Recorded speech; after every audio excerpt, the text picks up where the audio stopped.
Good afternoon, folks.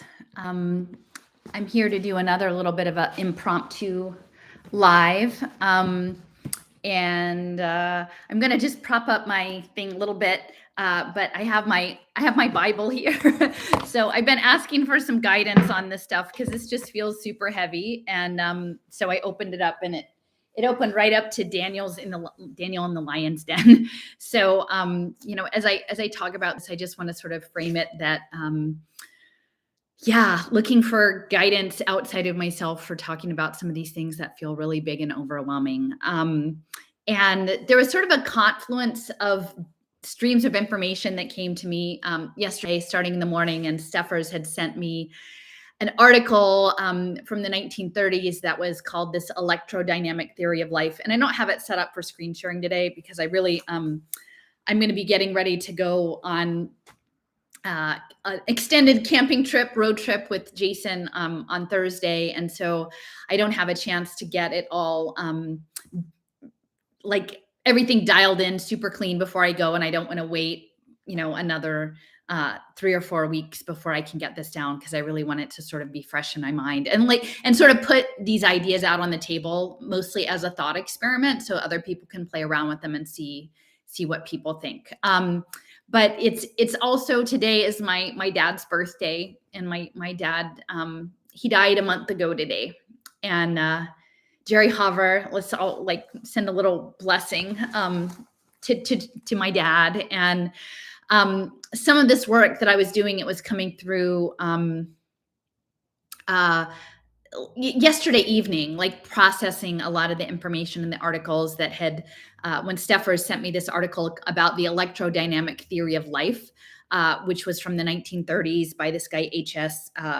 Burr, which actually Lorraine had talked about, referenced Burr in an earlier guest post she had about Teilhard de Chardin, that I didn't make that connection.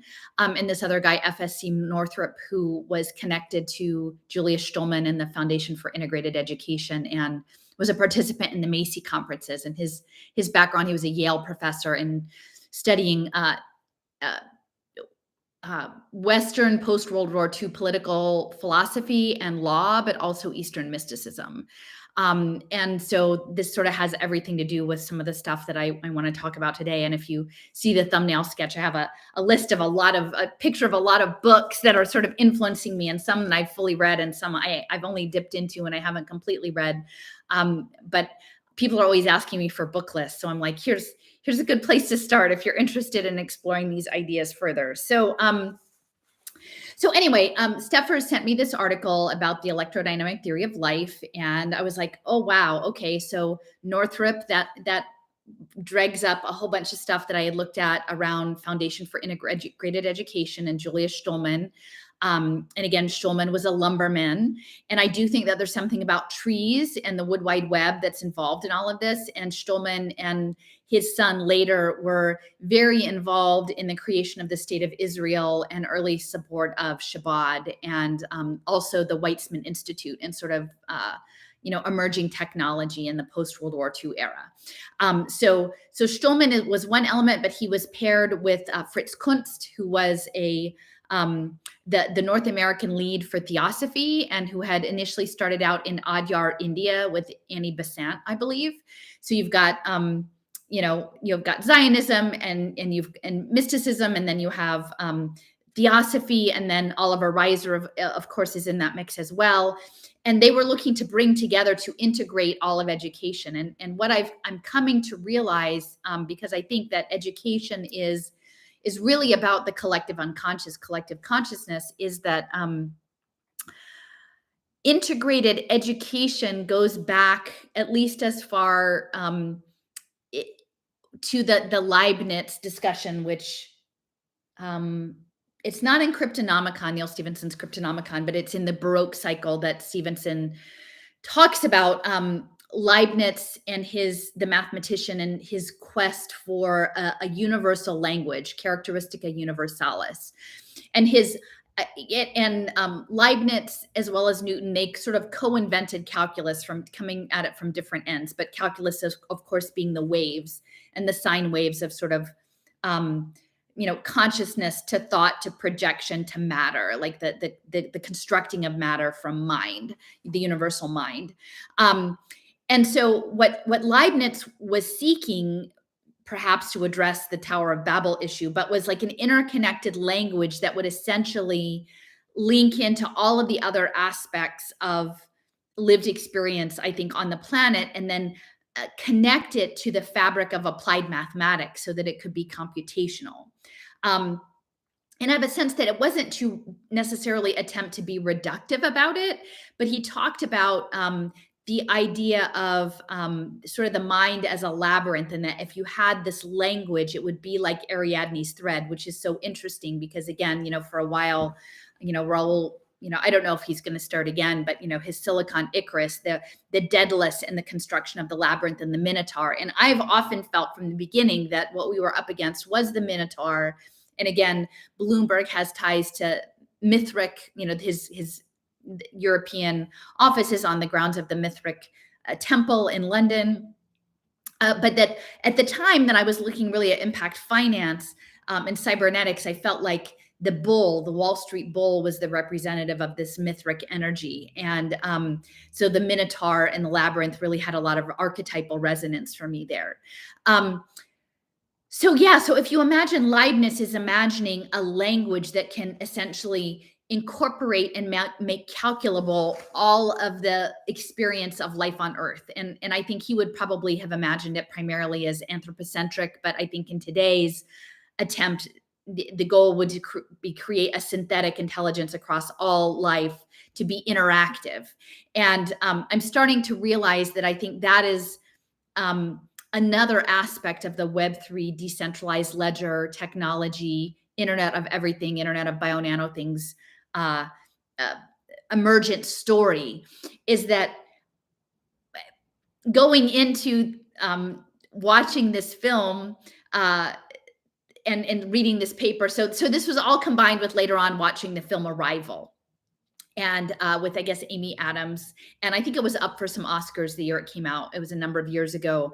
And it was about essentially trying to communicate with a perceived alien intelligence under this sort of really intense militarized context, and to understand culture and motivation through different kinds of communication channels. And it was pretty acclaimed, and it was pretty sophisticated. I think it was sort of hit or miss. You either really liked it or you didn't.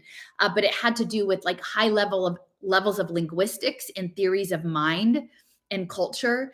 And that has everything to do with understanding artificial intelligence. But I would say more than just this idea that's being put out in the world about generalized artificial intelligence, about how we would be moved through game mechanics in social computation to relationally communicate with one another and create complex emergent behavior, problem solving, puzzle solving. I think that's part of this conversation. So this was all sort of hovering in the background. And so I was looking back, revisiting Stallman, revisiting Kunst and Reiser. And of course, Reiser, you have all of these different books. Reiser being the author of The World Sensorium, and he was based out of the University of Pittsburgh. And the man who created the foundation for the study of cycles, which was mentioned in this Electrodynamic Theory of Life book, his name was Edward Dewey, and he was appointed by Herbert Hoover, and this was before Hoover became president. But Hoover, I think he was the Secretary of Commerce, and he had tasked Edward Dewey with doing research, profound research into the study of cycles to prevent further depressions. And we need to remember that Hoover's background, first, he was raised Quaker, I think by a stepfather. His parents died maybe, and so he was raised by an uncle who was Quaker. He was involved in mining, I believe. He was also involved in a lot of geopolitics and investment schemes. And during World War I, he negotiated diplomatically distribution of food into Belgium that was being limited by a blockade. And so he was sort of a national hero of Belgium, which has connections to the Belgian Congo and uranium processing. So there is this radiation aspect, Quakers and radiation that goes through Herbert Hoover that sort of by extension, I think, flows over into Edward Dewey. And then later, after World War I, Hoover went through Europe and swept up all of these important documents in the aftermath of the wreckage of World War I, and then created his library that's on the grounds of Stanford. And it has a big bell tower. And the bells that are in the bell tower of the Hoover Institute library there were given to Stanford by the Belgian government. And these were bells that were used in the World's Fair in New York, in Corona Park, in Queens. And in the Belgian exhibit, they had these bells made. And then the bells were transferred. And then I think also the Belgian government gave Hoover a veiled Isis statue in black granite, which was a very scary and creepy statue.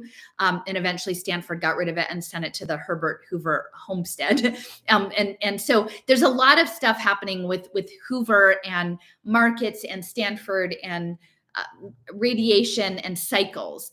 And so I was remembering back that there was a reference, and Dewey has a book that was published about cycles. One of the things he talked about was that essentially everything is a cycle at different levels of periodicity. And he studied everything from emotional cycles to crop cycles to economic cycles to insect life cycles, boom and bust, everything as a cycle. And he did this before computers.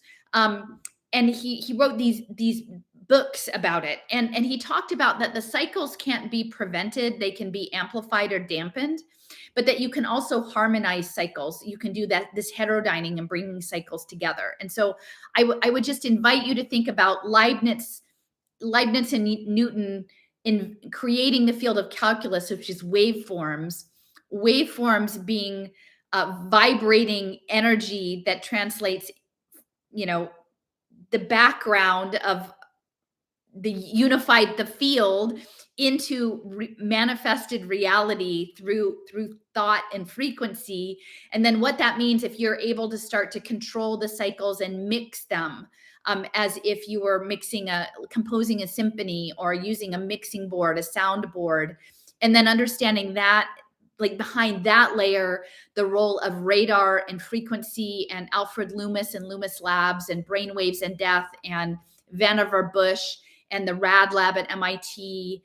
And maybe this is part of Arrival 2 is nonlinear time. And I'm in Philadelphia. So the whole Philadelphia experiment and the role of the Navy and the Navy Research Lab, and the vibration and the frequency and the cycles behind all of this. And so ultimately, one of the things that came out of Dewey's work is they said, like, he was also researching like sunspots, the impact of sunspots on these cycles. And it wasn't so much that the sunspot would affect agricultural production in a very straightforward way, but really it was almost astrological, that there were astrological aspects of the planetary alignments that were impacting the frequency of how life manifested on planet Earth and how social systems manifested through this cyclical nature.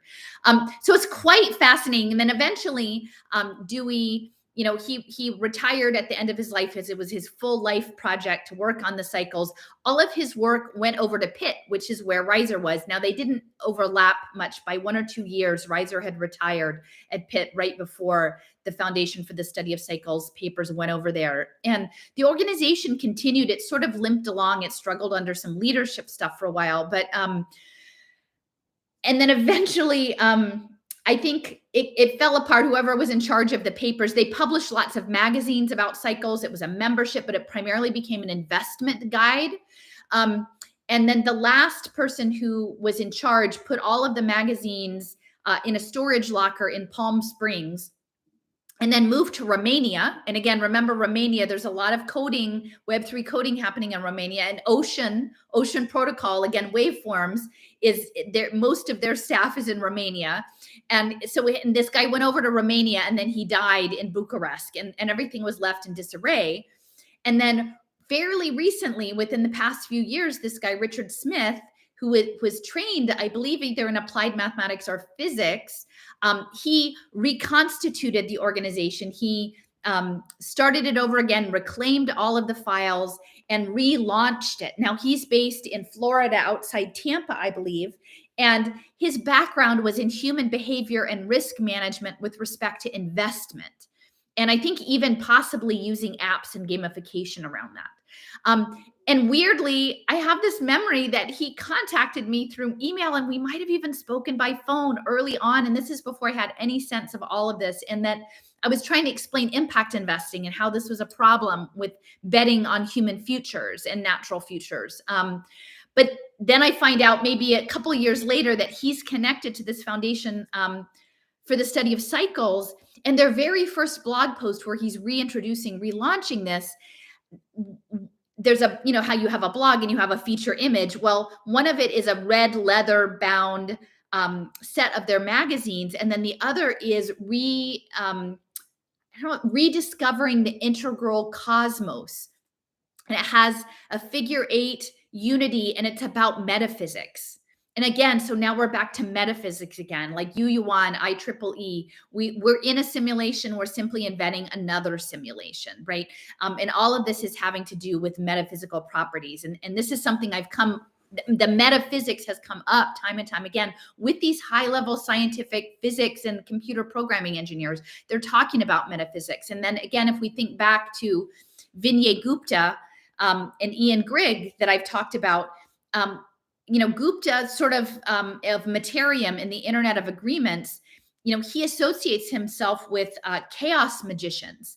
And he kind of talks about things as if Materium shaping matter, right, through the language of smart contracts agreements. And even Ian Grigg, he was doing these strange art experiments with digital pressed flower currency backed by the things we love, and then setting up this Ricardian contract. So there is this background of metaphysics that is behind all of these strange waveforms. And one of the longtime board members of the Foundation for the Study of Cycles, his name is Bill Sarubi.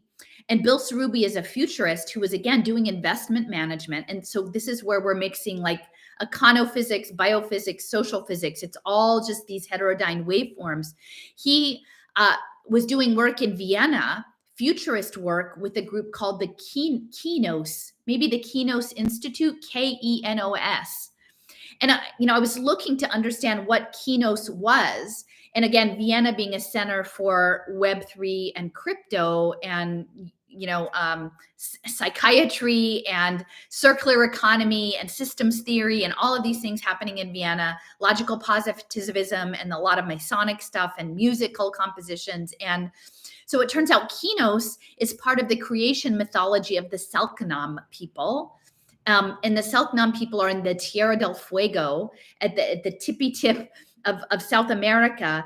And Kenos was the original ancestors of creation who would organize matter. He came down from the dome of the celestial dome to come to the world to organize matter, which I think what I'm realizing is that Web3 tokenomics is a coordinating language. I think it has to be understood linguistically. And so all of these things that I'm talking about are integrating, again, the energy electrodynamic theory of life from the 1930s, which again is just being reiterated now. There's the Becker, bioelectric, the body electric, and then most recently Michael Levin and Neri Oxman talking about environmental templating and morphic fields, and of course Eisenstein and Sepkamp Cello talking about morphic resonance and these electric fields and the templating of reality. And so there's two much longer presentations that Jason is working his butt off to try to get out. And I don't know that they're actually going to be realized before we hit the road. But one is with Leo and I were talking about unpacking Levin and Oxman and what that was about. And then Jason and I did a much longer, which may end up being 2 parts, discussion of this guy, Michael Mateus at University of California, Santa Cruz, and his role in immersive drama and role play and interactive AI gaming simulations. And so I think there's a couple things going on here. And it's informed a little bit by, so Raul Diego had told me about Michael Talbot and this holographic universe. And again, we've, I guess, at this point gone our separate ways, but I'm grateful to him because I think this idea of the fabric of reality being this unity layer, and then there are bubbles, that there are things that become unenfolded and individuated, still connected, but manifest and then become folded back in is central to this. And this actually aligns a lot with some of the perspectives that Cliff Gomes has shared with me. And I think it connects to, and I haven't started this, but this is Werner Lowenstein's Physics in Mind.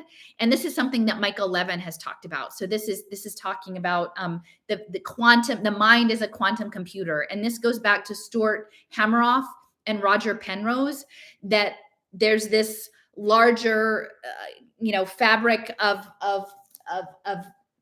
creation out there, and that through microtubules, our bodies, and I think they're talking about brains, but we know that the microtubules are throughout our biology, that we're interfacing with these quantum fields to process through our biology, through our embodied cognition, and that we are this crystalline technology, and that we have this profound, if you think about energy, this energy template is our heart space, right? So we have the chakras. So we have different kind of mind. We have the gut brain. We have the brain, the cognitive brain. We have the heart field. And again, as we live through these digital portals, that heart field is distanced. We don't have this heart field communication, right? And I feel like that's something that's really been so difficult for me relationally with people, is that with my family or with people that I once considered friends, is that they're missing the heart field part, like the misfiring of the communication. Something gets lost when the heart field isn't connected. And so when we're looking at cybernetics and the Macy conferences, it mattered that Norbert Wiener's partner in developing the first book about cybernetics, and then ultimately moving into the human use of human beings, that his partner was Arturo Rosenbluth, a Mexican cardiologist. That matters. This heart torus field matters. It matters that everyone's like looping back into the heart math. It matters that we're looping back into biofeedback and wearables, because ultimately I feel like there is some aspect of the collective, the human collective, and the human collective interacting with an animist universe that is part of it, is a tool that is being used towards some puzzle solving project that I can't understand. And that's something I talk a lot more about with Jason, but that we are all connected, but we have this individuated experience in which we are bringing our context into the equation. And that's something that Yosha Bach talks a lot about, is that our cognition is embedded in culture and emotion. He's developing an artificial intelligence simulator for AI and PC agents in the simulation that's based on emotion and motivation to drive the functioning of these artificial characters. And then soon, when we're operating in digital space with the Unreal Engine and Unreal Humans, we won't even really know, if we don't have access to the heart field, right, and the soul, what is something that as part of the divine God-made fabric of the universe, or goddess made, and what is something that is man-made and is a golem, right? And I don't know what the role is for the sacred and what I might consider the profane in this computational puzzle solving exercise. But this is another book that Paul introduced me to, and I will admit that it's difficult and I haven't gotten all the way through. It's fascinating. You can see it's all cubes and they're rainbows. So that's an interesting cover, knowing what we know about optics and blockchain and cubes. But it's finite and infinite games. And I touch on this in the talk with Jason about Michael Mateus, and he's essentially developing immersive dramatic video games. right? And this is 10 years ago. He was working on with the NSF, even more than 10 years ago, probably at least 15, to that we would be in this. I often talk about Ender's Game and the Enderverse, and I was talking with my friend Sean about this idea of battle school and Ender and all of the children. And again, they're young children, and this is really important because I think our consciousness for emergent behavior, that the children and the elderly are closer to these liminal states, right? They're not as grounded in material reality. So their brains are more flexible. And my dad, towards the end of his life, he was navigating dementia. And it's very hard. And I don't mean to dismiss this in any way, but it gave me comfort to think that it was just a different way of being. And so there was a woman that I was in touch with early on when I was looking at social impact bonds, and she was a professor. She was a little older than me, and she was caring for her father who had dementia. And her grounding was an indigenous practice. And she said, she was looking at social impact bonds for the elderly. And I know that Ronald Cohen, they're after the elderly and the young in particular, and the vulnerable, because I think also people in addiction and mental health, that also is maybe a different kind of brain space, a different kind of neurodiversity, right? And she said, in our indigenous worldview cosmology, we understand that the children and the elderly are closer to the other worlds, the other the liminal states, and that they come and go. And so that makes it more comforting to think about that as not just a less than, but simply different. That the states that they're in are different than what a middle-aged woman who's firmly grounded and domesticated, their consciousness is domesticated in this reality. They're less tethered, less strongly grounded into this, so they can explore other alternatives. And I think that in the social computational space, that's important. And so I think that's why those folks are going to be on the front lines of getting the digital wallets and getting the social prescribing and getting all of that in. But the computational space, if you try on the thought experiment that this isn't, they used the 1984 authoritarian framing to launch us into Brave New World, which is a gaming environment that we will mostly agree to play, and that it will be series of nested game encounters, rounds upon rounds of games that maybe are actually collaborative games. And that's where all of the push around like Settlers of Catan and these cooperative games, that there will be cooperative gameplay, and they will be cooperative gameplay within an outside in robot. And that's kind of like the battle school in Enderverse, right? The children are put in, and again, that's framed as a military game, and there's physical altercation and strategy behind that.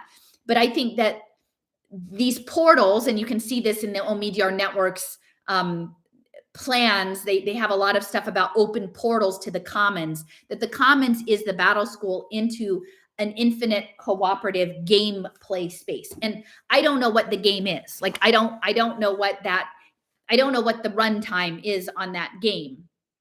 But I think that may be a part of it. And it's a collective game. So they want us to be, this is following on the sociality. And so when you're looking at Neri Oxman and she's saying, we're going to create an environmental template, and we're going to turn silkworms that are not normally social organisms, we're going to use an outside in robot with light and energy to direct their behavior into an abnormal collection, to use them as a tool, because we can't make silk out of our ass the way they can, to make a dome for us that is an art project, a dome which is significant, a pavilion in this art museum. And then we're going to patent that process, because I don't think it's just silkworms that they're looking to template and manipulate in a cooperative fashion to turn into a eusocial structure.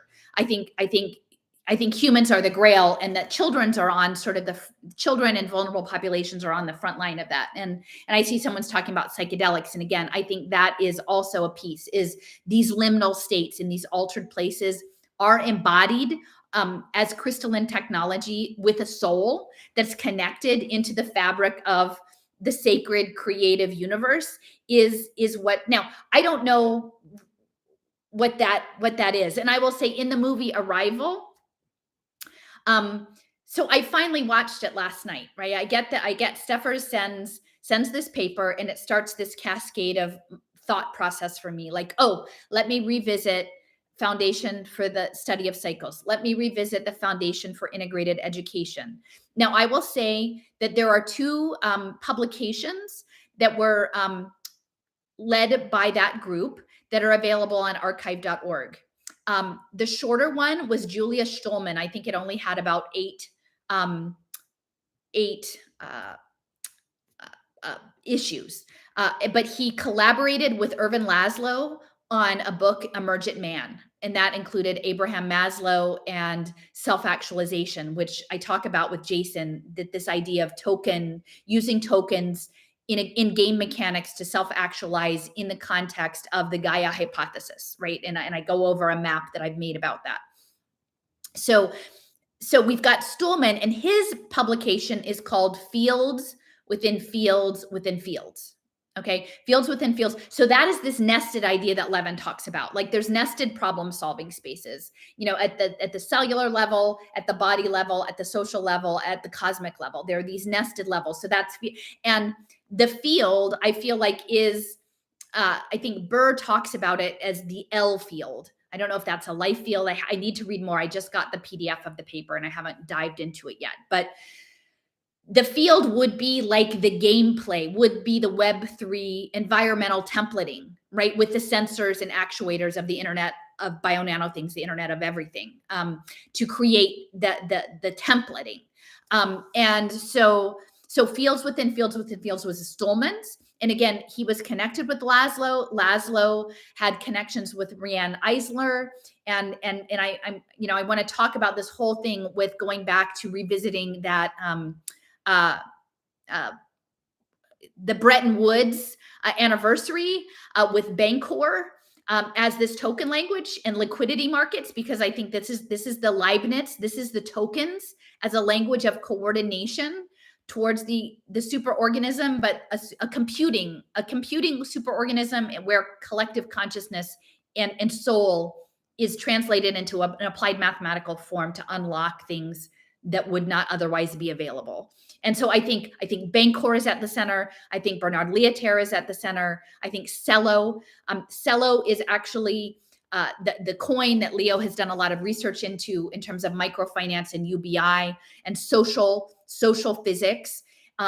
It's an Esperanto word. And again, Esperanto was aimed to be a universal language and was tied to the Baha'i. And the Irvin Laszlo was very connected to the Baha'i. But in Esperanto, Cello means goal or objective. So this, and Jason has brought this up. There is something about like Moloch Dao. And of course, there's the darker side of Moloch, but they framed Moloch as the goal of coordination. That what we are experiencing is coordination failure, and that if we have the proper tokens, we will coordinate appropriately. And I think this goes back to Leibniz and the Characteristica Universalis, that there's a labyrinth, and that if we can integrate our education, integrate our sociology with the mathematics, which is kind of connected to E.O. Wilson and consilience and the Human Energy Project, that we will level up, like we will become social problem solvers of consciousness. Now, again, this is imagined. I'm not saying I'm buying into this or I'm advocating it, but I think if you try on this thought experiment, that there's this idea that if we can recreate social, emotional, relational life into mathematics with a language of token coordination, that we will unlock something big. And I just want to point out that Bancor, Galila Benartzi, her first collective economics program was called LEV. LEV, which is heart. That's the torus field. That's the energy field. That's the coordinating mechanism that they're after. And it was mothers. So it was like a mother's babysitting cooperative in Israel. And that was their model for the token economy. And I'm not going to be able to share this with you, but I just want to make sure I get the guy's name right. So a collaborator with her on this, his name was, so there was a paper co-authored with Bernard Lietaer on Universal Basic Income in 2017. And the co-author on that paper was a man by the name of Ari, A-R-I-E, Ben David. He was involved with monetary reform in Israel, and he was a social entrepreneur and interested in community currencies. Okay. And so he was actually the contact in Jerusalem for the Anthroposophical Society. And he and that was funded by the Steiner Foundation. Okay, so again, I'm not passing judgment, but I'm saying we're looping back into Theosophy, Kunst, Stulman. So Fritz Kunst was the Theosophy part of the Foundation for Integrated Education. And imagine that the Foundation for Integrated Education was after Leibniz's goal for the Characteristica Universalis. And then perhaps the tokens are that, or an attempt at getting at that. So they tried Esperanto, it wasn't Esperanto. So now maybe we'll translate Esperanto into a token language in which the tokens can be invested with story, right? And emotion and data. It can layer all of those things. It can be a very, very complex language that's nested in and of itself. Okay. So Fritz Kunst's, his publication, and I would highly recommend you go to archive.org and look this up. It's called Main Currents in Modern Thought. Main, M-A-I-N, currents, like an electrical current in modern thought. Now, I would say that thought, and this is something that I was talking about this with my friend Deepti today, and let me just go through. So, she's my friend in Goa, India, and of course, Stulman was and Fritz Kunst. They were over in India. Stulman was over in India with Chester Bowles and Nehru, and they're after the yogis. They're after the heart chakra of the yogis, the breathing, the alternative reality. They want to understand Maya, the grand illusion, because that's the holographic, like that's the fabric of creation, right? And so they're very interested in India. The West is very interested, has been for a long time. Even the Unitarians were all down in India's business. And so Stulman was with Chester Bowles and Nehru, and they've been all invested in the India part, okay? And I will say, in terms of Maya and the grand illusion, that NVIDIA, that is the high computing processing engine, that's a game engine, but for so many other things, their software is called Maya, right? And NVIDIA is actually the Roman god of envy, right? And so I feel like, and again, I'm trying to resist applying good, bad intent, because I don't think we understand it enough yet. But if we are a tool of something, a computational tool, a collective problem-solving tool, and what's attractive to us is that we have intuition. We have, like for me, all of this, like, came to me really over the course of the day yesterday. And, it's hard to say, but, it's my dad's birthday, right? And I went to Duke and I said, the parapsychology lab. And I know if we're all connected, if we're all part of this, like, I miss my dad and I miss his guidance, because I feel like he was the one who would have understood me. He would have entertained the ideas that I have. And I think he's still there. He's still there. And the fact that all of these things just tumbled into place on the dusk and the transition, because I was up till about 3 a.m, into his birthday, right? Like, I felt like it was connected. And so this is another book. This is connected to the Psychical Society, because J.B. Rhine was part of the Foundation for Integrated Education. If you look on their research advisor list, FSC Northrop, who was part of this energy templating, he was on the board. And this guy, Hartman, who was tied to 401ks and axiometrics, was on the board. And J.B. Rhine was on the board of parapsychology. And this is coming out of the Psychical Society.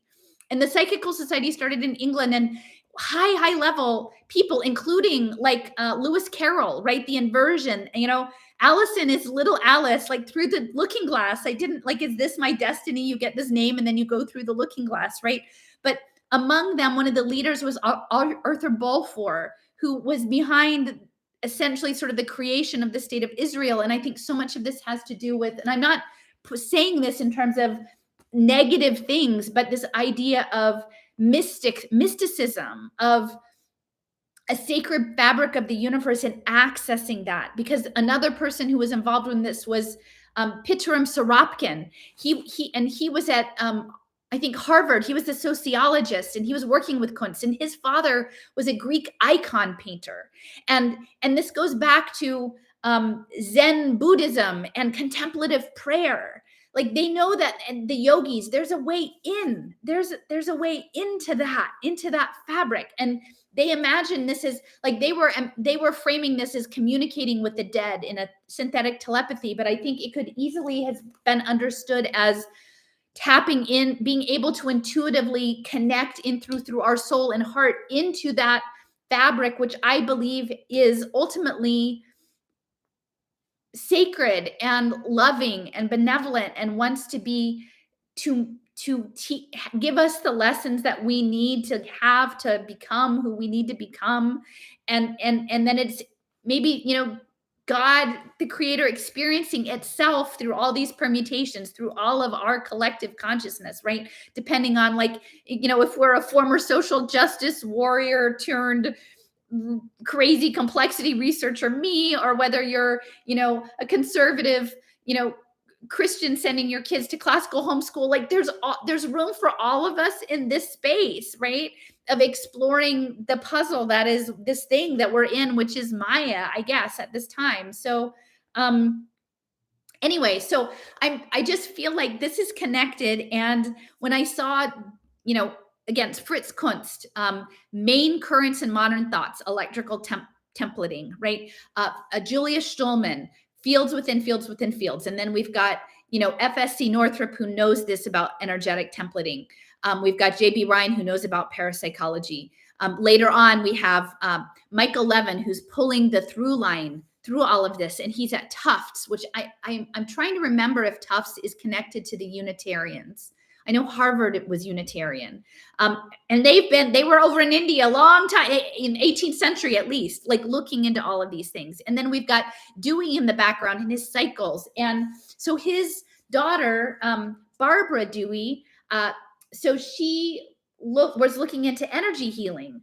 And she was a total outsider. It's so funny. So this is her on the back cover of the book. I'll just read this bio, which is kind of funny. This is me, the author. You are expected to be reassured that such a face, it's like a grandmotherly face, right? Could only belong to a creative and thoughtful person. Certainly nothing in my background would lead you to suppose I would be in a position to turn the entire field of physics upside down. The nearest I ever came to a courtship with science was a required course in personal hygiene. So much for impressive credentials, right? So, and that's kind of how I feel like, who am I to be talking about all of this stuff right now? But it's, I can't get away from it. It came to me. So I've had this book. It's not a very big book. It's only about 100 pages and I'm still not all the way through it. But I shared it because this picture on the cover, when I was doing my program with Jason, he connected me. We walked through a presentation of, Mark Zuckerberg talking about his Quest 3 new haptic immersive reality hardware, which I had not seen. And we had a big, long discussion about it. I caught many things in that presentation. But one of the, he was talking about immersive gaming, right? Turning your living space into an immersive game, right? And tabletop games literally in immersive reality, tabletop being like Minecraft games and Lego games on a tabletop, which goes back to live action role play and D&D on the tabletop. But then one of the games was a literal portal, and it was the Stranger Things. And of course, if you look at Stranger Things, that's all Department of Energy stuff, right? And radiation and human genome and the Manhattan Project. And this portal had tentacles and like the fabric of reality was falling apart around it. And I looked at that and I said, oh my goodness, this tentacle falling apart is like this image on this book. I remember this is a very, now it was in red and orange. It looked more like flames, but I said, this is the same thing. So I said, I need to go pull this book out and look, like here's we've got the article about energy templating, and then the foundation for the study of cycles is in there, and then laminated spacetime. And so I opened it up, and I just want to read you a section because I actually had a conversation with someone today who said,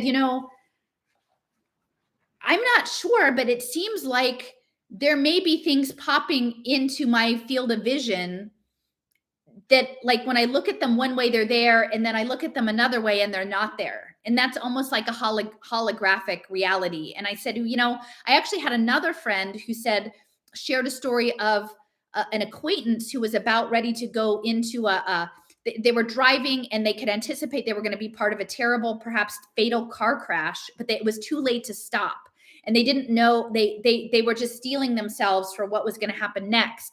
But then they came through it and it was fine. And they don't know how it was fine because they could see the collision imminently, but they made it through, right? And they didn't understand why that was. And so I think that this idea of this holographic reality inserting itself, I think that this is already the case. And I did speak with Alana Freeland a while before, and she said some targeted individuals, they are literally having things projected into their fields of view as part of their targeting experience. So think about this again in terms of hijacking our sacred internal ability to manifest reality from the fabric of the creative universe, and that through nanotechnology integrated into our biology and integrated into Web3 game mechanics, there may be something that's looking to hijack, parasitize, like use us as a tool in that space. Okay. So this is from Barbara Dewey, Edward Dewey's daughter. And Edward Dewey was her dad, and he was the one who posited the idea of this laminated space-time. And so this idea that reality blinks on and off. There's an on blink and an off blink, and it's almost like the frames of a film, and you run them together fast enough and it looks continuous, but there's actually pauses in between the frames. And in the pause in between the frame, the next iteration of reality becomes manifest based on the energetic intentions, I guess, of the individuated agents of the holographic reality at that time. Then the next frame of the film moves ahead. And what's so interesting is and she says that this like creates more of a unified field theory that unifies quantum theory with the Einstein theories. And that, okay, so like just take this as a thought experiment. I'm not saying that this is definitely the thing, but it's an interesting thought experiment. And I'm going to read the table of contents of this book because I haven't read the whole thing, but just so you guys have the sense. So the theory of laminated space-time. So she's saying the world becomes laminated to three-dimensional reality in these units of like film frames. Now, she wrote this book it was published in 1985. I'm listening to this and I'm remembering back, it brings a thought to mind of a Twilight Zone episode I watched a long time ago, like in middle school, maybe. And I thought it was an old Twilight Zone, the original, but I think it was the contemporary version. And I was always tickled by it because it made a lot of sense. It was in this, and I think Alan Arkin, like he might have been one of the main actors. It was with high profile people. They somehow fall into like a rift in reality. And they realize that every minute of the world is being built out by these little carpenters in blue, and they have blue trucks and blue tools, and they're building the next minute. And then they have to keep track of the consistency from minute to minute to minute to make reality seamless, but they're actually building it. But then sometimes they make a mess up.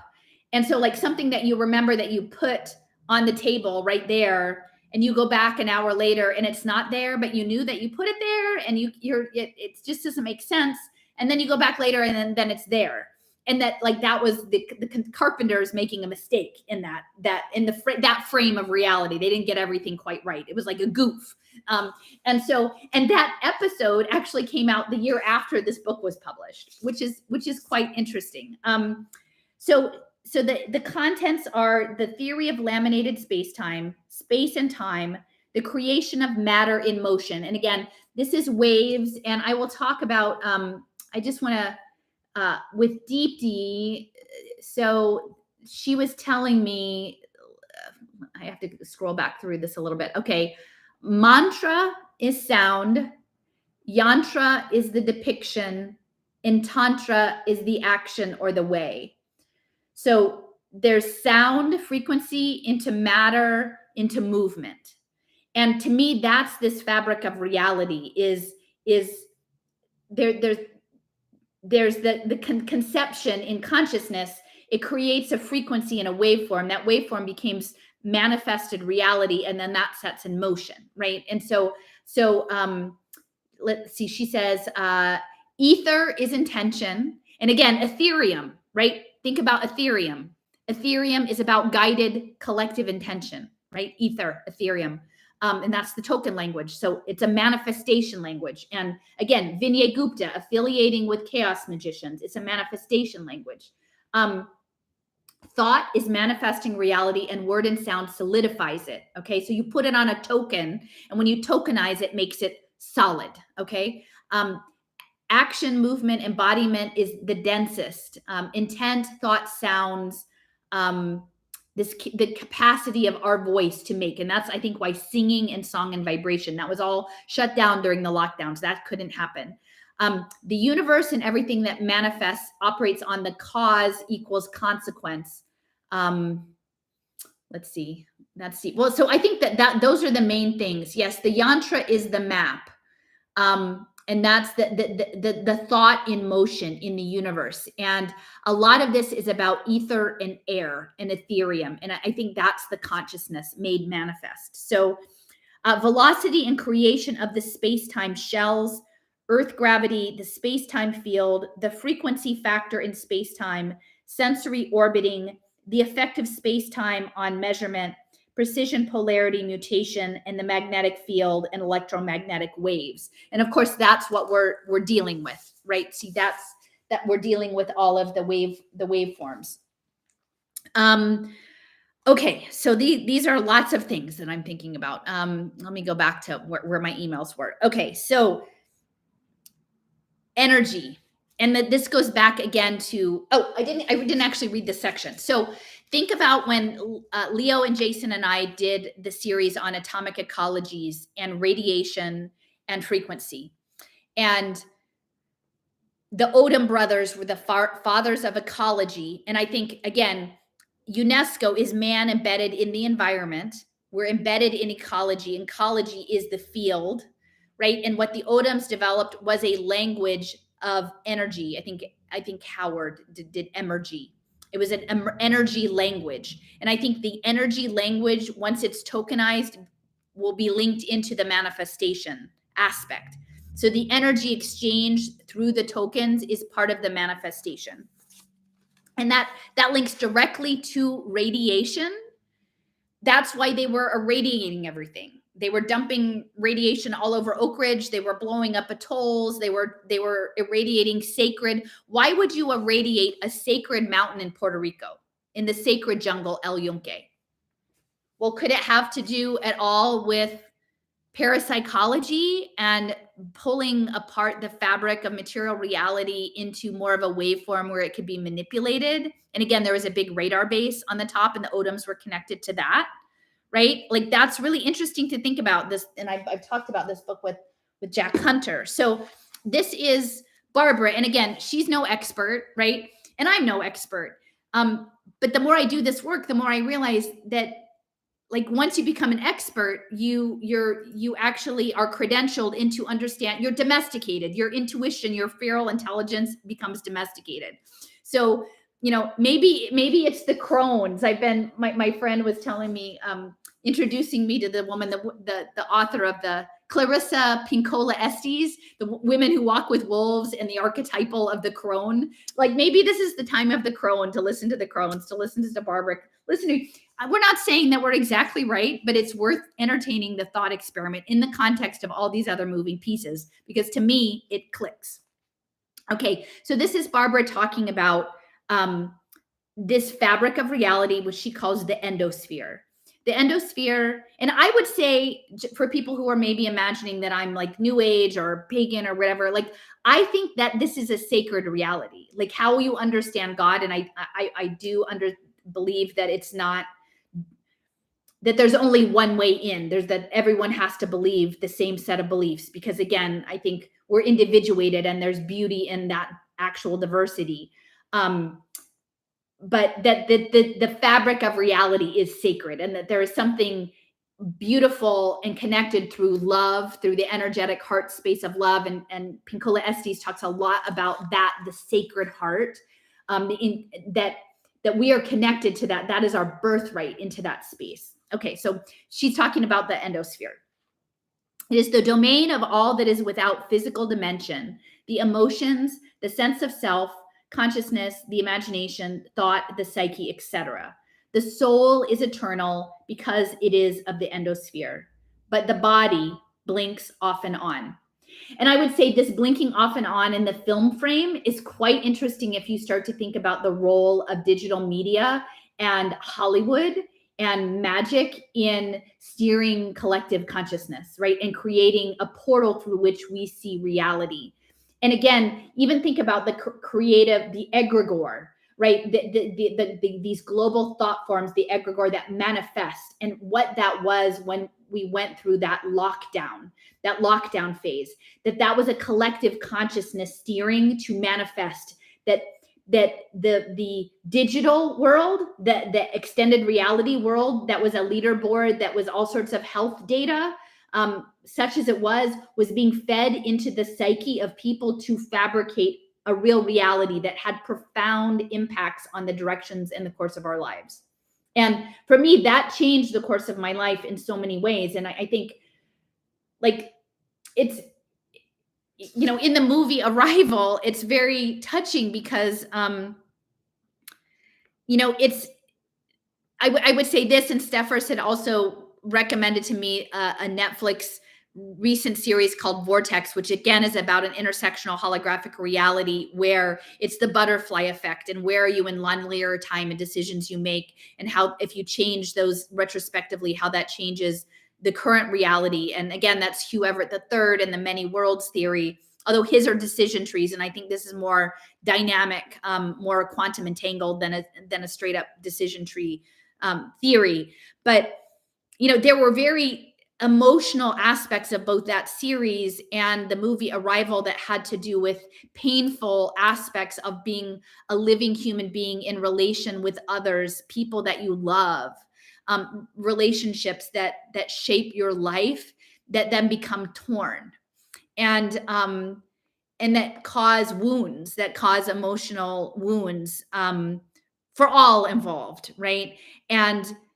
But then this larger question of, do you decide to not live in order to not be wounded, right? And in order to, because so many of the most beautiful things of our lives come about as the course of things that initially seem to be hurts, you know, in that space, losses, misunderstandings, separations, being cast out, those weight the course of the life and the weird neural net social game mechanic thing.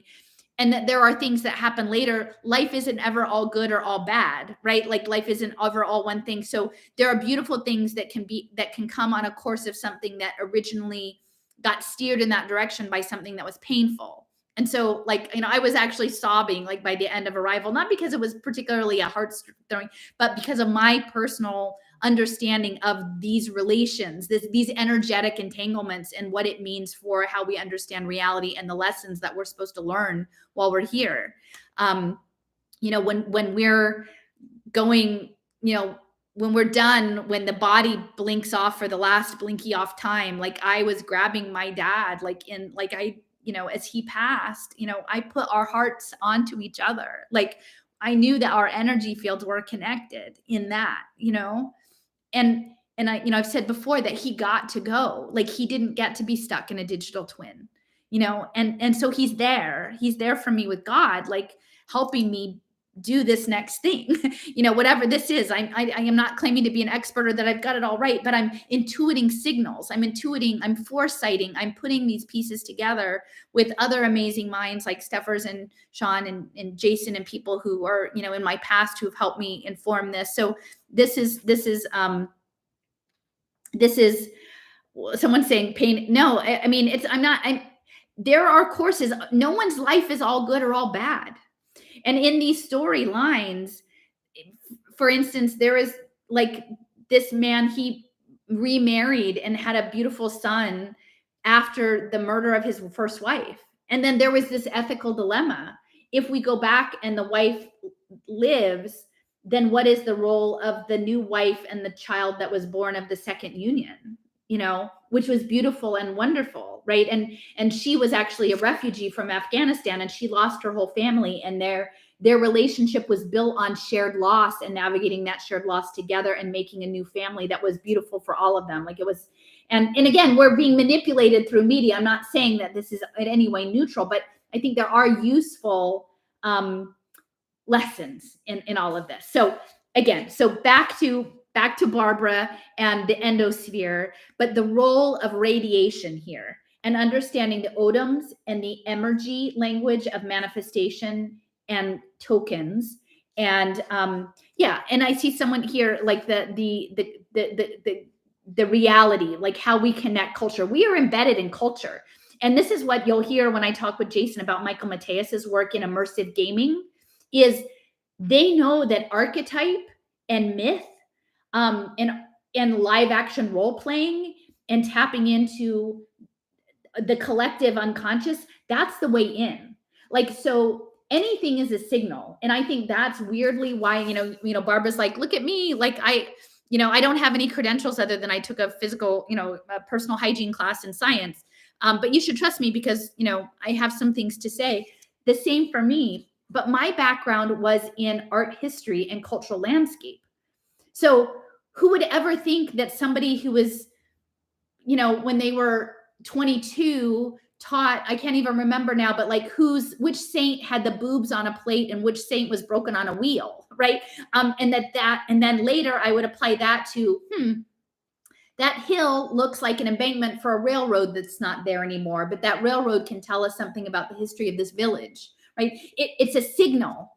And so being able to tap into the signal and then do pattern recognition. Now, it could be that maybe my signals are all being manipulated and I'm being directed into a story or a pattern that isn't actually useful to other people. Maybe it's only useful to me in terms of as I'm navigating my life. But I think that this idea of signals and pattern and story and narrative are central. So it's not just technology. And I think that's for me why the tokens are so important as a language, because they will be able to embed story and context, right? And so I think about the hologram and I think about, cultural imprinting, right? Because we have these reference points. And I can't remember which Star Wars movie, but like, was it the first one? Like Princess Leia, like the hologram of her, comes out of R2D2's thing. Help me, Obi-Wan Kenobi. Like it was a message embedded in a hologram. And we have these NFTs that are already holograms. So the token exchanges can embed, sure, it can be some sort of valuation for a carbon trading, or it could be that carbon. And this is something I've talked about, like the carbon came from this permaculture farm in Ecuador that has these cultural traditions, that's practicing these plant medicine practices and this spirituality. It's like layer upon layer upon layer. And if imagine what Leibniz would have done with that, like that would have been encoding culture into something that could be used in a way that fits into his proof, right? Truth of reality. Now, again, he's somebody who needs that truth. And I'm not saying that we do need that truth, but in his world, the game that he was playing in his world, you needed to mesh all of that intuition and make it computational. But I would say that's only needed for the layer that's inserting itself into the pre-existing fabric of reality. So yes, jazz is it. It's all about jazz. Like that's what I'm realizing, because if you look at what I end up saying when JC gets this talk up about Michael Mateus, so he's gone dark. You can't see much of what Michael Mateus is doing anymore, but his lab is still open. And there's a young woman and she's talking about coming up with an AI prosthetic for a dungeon master or a game master. And throughout this, she's talking about improvisation and the vitality of improvisation in dramatic gameplay. But that dramatic gameplay happens within a templated environment that's set up by the game master, which will be the outside in robot, which will be Neri Oxman's crazy silkworm frame for her pavilions, right? Like that's what we're being turned into eusocial cooperative insects, being placed into that so they can watch us perform improvisation collectively under stress, to see the best parts of us or maybe the worst parts of us come out and then sample all of us everywhere. And again, like, yeah, James, I see you. Like Atlanta is a center for this because this is all coming out of Georgia Tech. Like Janet Murray, who Sean introduced me to, the holodeck, the battle school, linking narrative and literature into Ian Akildez's Internet of Bio-Nano Things, right? And immersive media and broadband wireless. And yes, the Centers for Disease Control. And yes, one of the highest level military schools right up there with ASU, right? Why, like, does Janet Murray know about Ian? Well, I don't know because they're kept siloed. But within the superorganism that is Georgia Tech and the larger superorganism that is the Atlanta regional context, it's amazing. Like when you're looking at surveillance of, and again, vulnerable people in the framing of cybernetics and impact investing, they're on the front lines. They're on the front lines of all of this. So that's important context that you have to consider. But so all of that's in the background. So let me just go back to radiation, because I think what Barbara says here is super interesting when you understand the ODOMs, energy, the history going back possibly to brain waves and death and frequency manipulation and Alfred Loomis and parapsychology. So the endosphere is infinite power. Okay. And again, think of this in the context of the Department of Energy running all this shit, right? Like nobody's paying attention to the Department of Energy. The endosphere is infinite power. The imposition of space and time on this infinite power serves a multiple number of purposes. Of particular interest to the physicist, and particularly the nuclear physicist, the limitations of space and time protect us from being subjected to more of this infinite power than we are able to withstand. Now, I would say I have heard this, and I don't remember where I heard it from. This isn't my original idea, but if you understand like the Ark of the Covenant as infinite power coming out through a mediated device, right?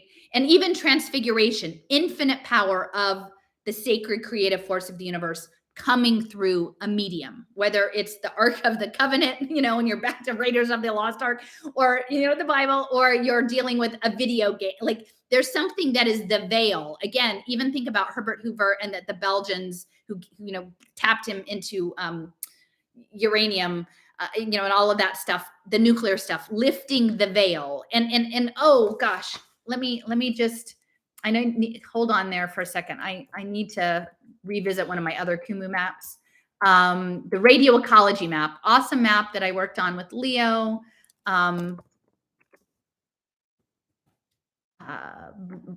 Let's see. So like Brownian motion, random fluctuations in a particle's position, and stochastics. Again, stochastics, mathematical probability theory. I think that has to do with the waveforms and risk analysis and manipulating reality itself. But all of this was happening in Paris at the Institut Henri Poincaré in the 1920s, and it was being funded by the Rockefellers, I believe. Yeah, the International Education Board of Rockefeller and Edmund James de Rothschild, the French banking family, right? And so they're looking at, and the director of this was Augustus Trowbridge, a physicist in optics, who came from Princeton, was involved in World War I signal corps sound arranging. Okay, so this is the sound. This is all of the sound and the frequency and the vibration. And of course, then we've got Louis de Broglie, the French physicist, working in wave properties of matter. And Einstein said of Louis de Broglie that wave theory lifted the veil. And I think that was the veil of Isis, which goes back even to like this mystery of the Druids and all of this stuff. So, okay. So anyway, back to de Broglie and stochastic and motion. And again, think of the role of France in all of this, and in the spectacle, all the stuff that happened in France, that France is, is it, do you say it Thales? Thales quantum stuff is in Paris. Also, IDEMIA, digital identity, and Dassault, digital identity, systems engineering, digital twinning at a complex systems dynamic. So there's a lot of stuff like this. The Institute, Henri Poincaré, like the legacy of that reverberates. And if you imagine the universe as frequency, as an energy field that goes on indefinitely, that whatever is imprinted in the history is still imprinted there. And I think that's part of the Lamarckian evolution, is like the epigenetic trauma. It gets imprinted. And then maybe through homeopathy or like psychological homeopathy, there are ways of addressing things that are in crisis, but there is this resonance that goes through. And that's why I think, for me, looking at things backward in history and then projecting forward, like that way of thinking has been very helpful for me. And so I don't know, I have a weird brain for thinking about it, but it's linking the past and projecting forward to the future, and then intervening in energetic ways, which often I'm doing with natural materials, shells, flowers, rocks, petals, sticks, things that are presented in their environment, to try to offer some salve to that, that energetic. Like I've intuitively felt like the dandelion, right? How many little different kinds of dandelion do we need to put in the sunshine to shine the light, to be the balm on the wounds and the pains? Not because the wounds and the pains brought us to where we are now, right? You can't have a world that has no wounds or pains. It's Kundalini, it's yin yang, it's light dark. Like there is this balance back and forth, but things are getting out of balance. And then how do we think about the balance? So, okay. So the role of radiation in all of this.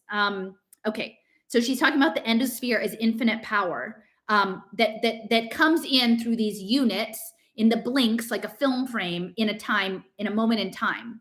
And then depending on the state variable that and those states change and the social states change, the next frame will be built off of that one, built on the permanent ledger, going all the way back, that's built into the fabric of reality, but that will move the storyboard forward one frame. Okay. So we are given this potentially infinite power in small incremental units that we are able to utilize safely. When nuclear destruction occurs, this webbing is momentarily destroyed. Contrary to popular thought, it is not matter which is yielding up its constituent energy. The confining dimension of space and time have been temporarily destroyed, so that for the moment there is no barrier between physical reality and the almighty endosphere. This is discussed in chapter 4. So, like, if we are, and even John Trudell would talk about, like, remember who we are. We are shapes of the earth. We are powerful. Like, we need to remember who we are. That if we have this incredible power, but we don't remember it, and we're dosed in little bits.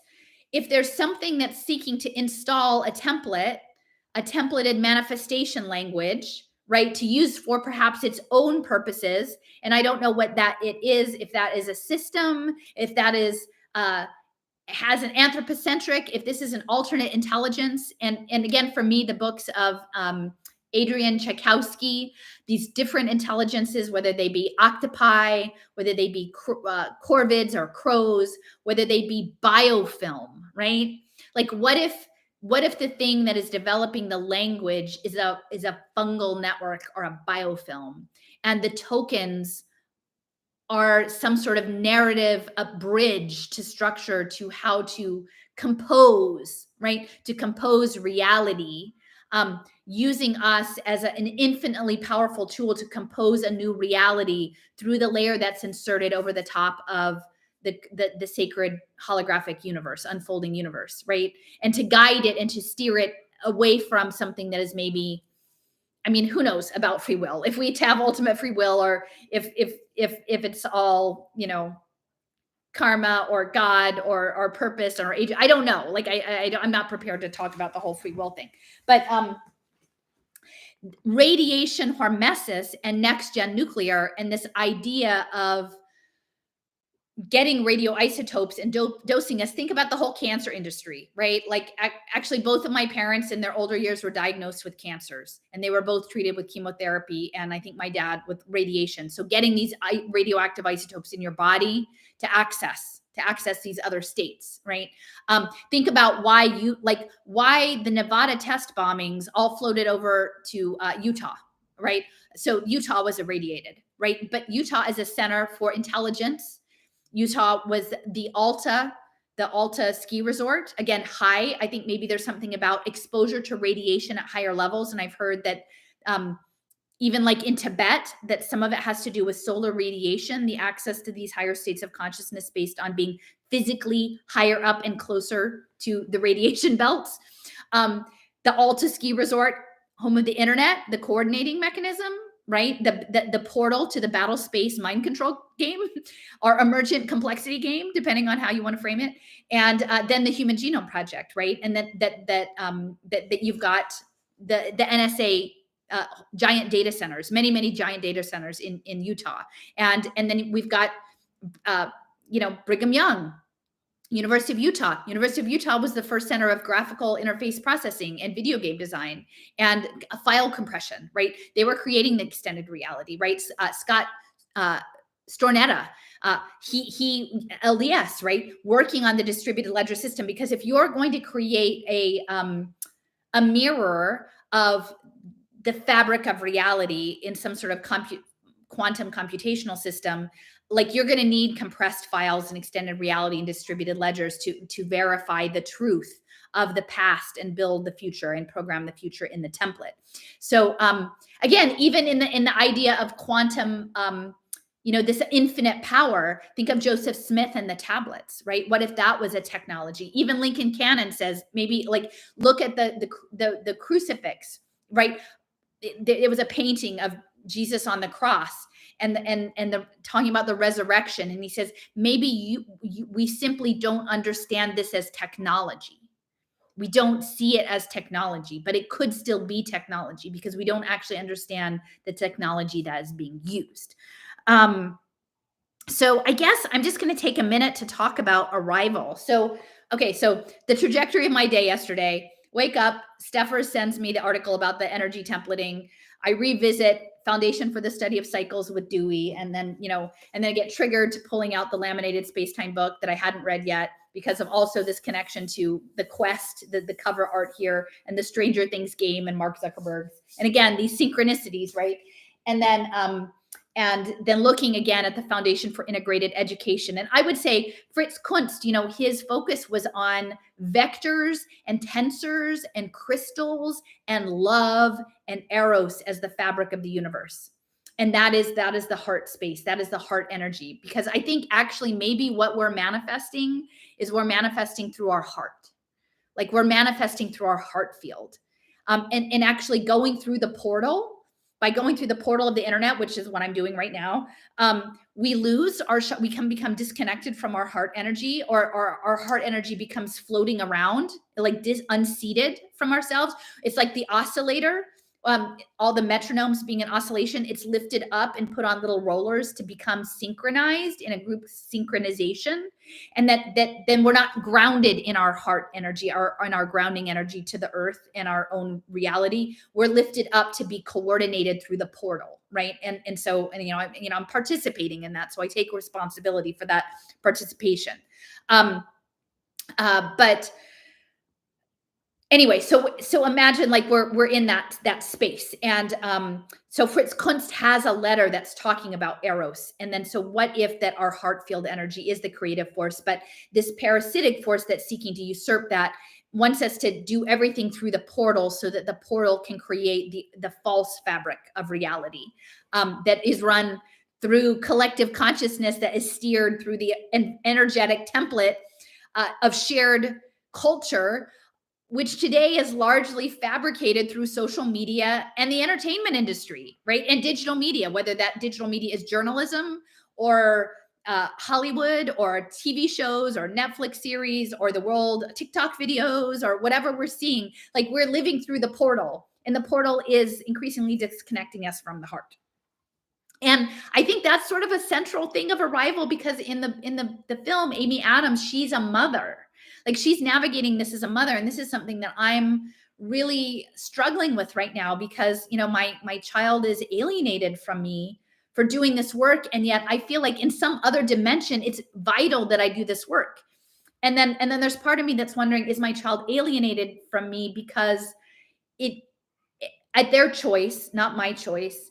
Because if I can see how this is being templated, that maybe it allows me the space to devote all of my energy into solving this puzzle, because they've taken themselves away from allowing me to mother them in any meaningful way, besides from a distance and energetically.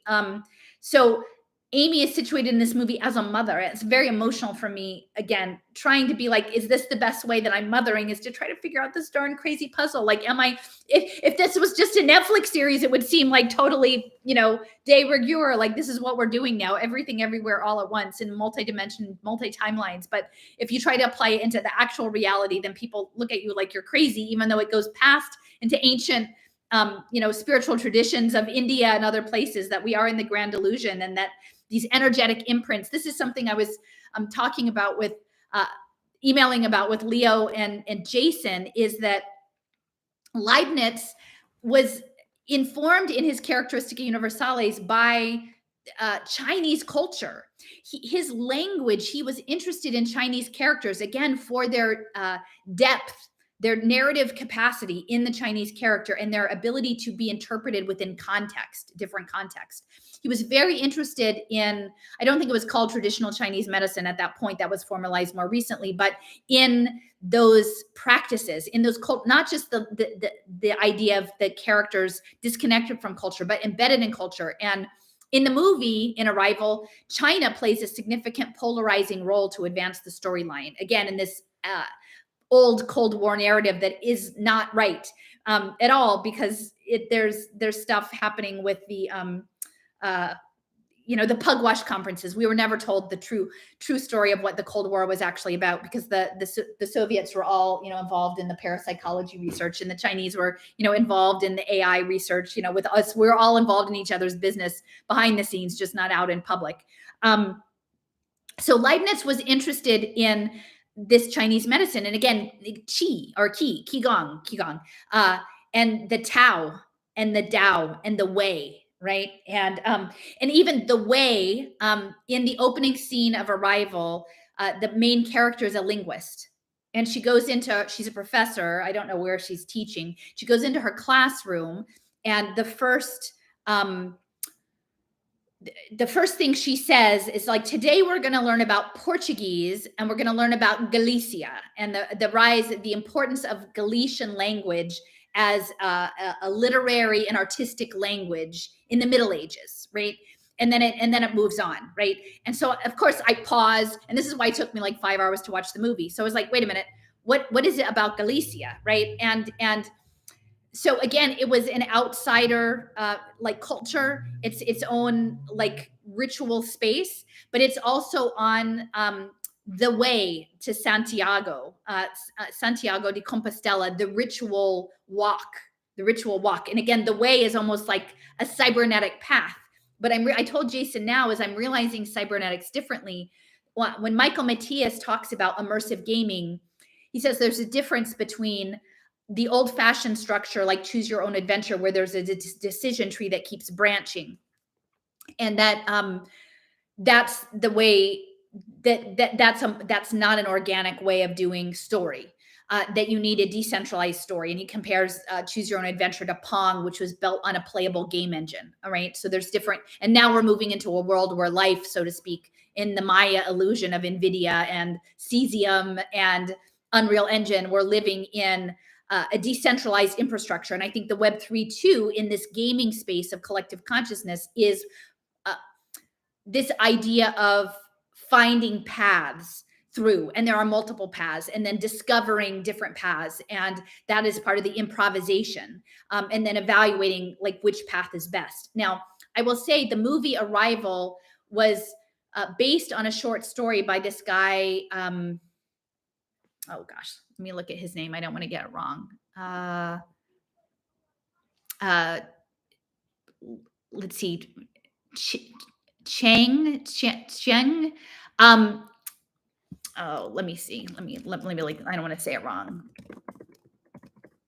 The short story was called, so Ted Chiang, Ted Chiang, Ted Chiang. It was called The Story of Your Life. Okay. And ultimately the story of your life, it's about a little girl that's in the story who dies prematurely, but she's in these different time frames. And it's the story of her life, right? Her mother is telling her like a bedtime story of her life. And it was, they later changed. But Ted Chiang, his father was an engineer at SUNY Stony Brook, which is right next to Brookhaven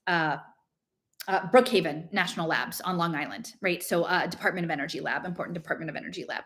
And so he wrote a number of science fiction short stories. That one became very popular, turned into a movie. Ted Chiang is now a fellow at the Santa Fe Institute. So when we're talking about complexity and token engineering as a vehicle for the Gaia super organism emergence, that is all being birthed out of Santa Fe Institute that came out of Los Alamos, again, out of the Manhattan Project, out of radiation, linked to the Human Genome Project, linked to genetic algorithms and game mechanics and optimization, right? And so it's important that we know like where this story came from.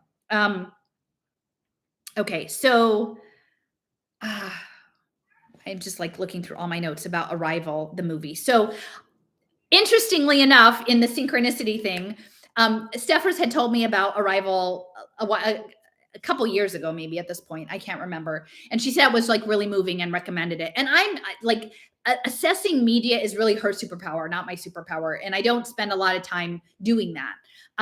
But I think that there are, and definitely, and I talk about this in a little bit of some of the other videos that Jason's editing right now about steganography and hidden things in images, and whether that you imagine that as ritual or as cryptography. Again, the book, Cryptonomicon, super important, Neil Stevenson, encoded messages in visual imagery. And of course, this is semiotics and memetics and the language of image, the language of emojis, the language of GIFs. These are all linguistic, culturally embedded linguistic aspects. Marshall McLuhan, the medium is the message. So the medium eventually, I think, may become holographic tokens, or holographic soul-bound tokens, right? So she had recommended it to me before. And when we were actually at the Mormon Transhumanist Conference, there was one night that we were staying at a little Airbnb, Jason and I, and I was like, well, why don't, I hear this Arrival movie is good. Maybe we should watch Arrival. And Jason was like, I watched it. I didn't really like it very much and whatever. So I was like, oh, okay. So we ended up watching something else. And I think in some way I wasn't supposed to watch Arrival then because he didn't have enough background material to actually make sense of it. Right. And I think if I watched it again, I would make even more sense about it. But ultimately the framing is that these 12 giant, 100-story high black floaty egg kind of floaty things show up at different distributed, right, across different parts of the world and in locations, and they can't make sense.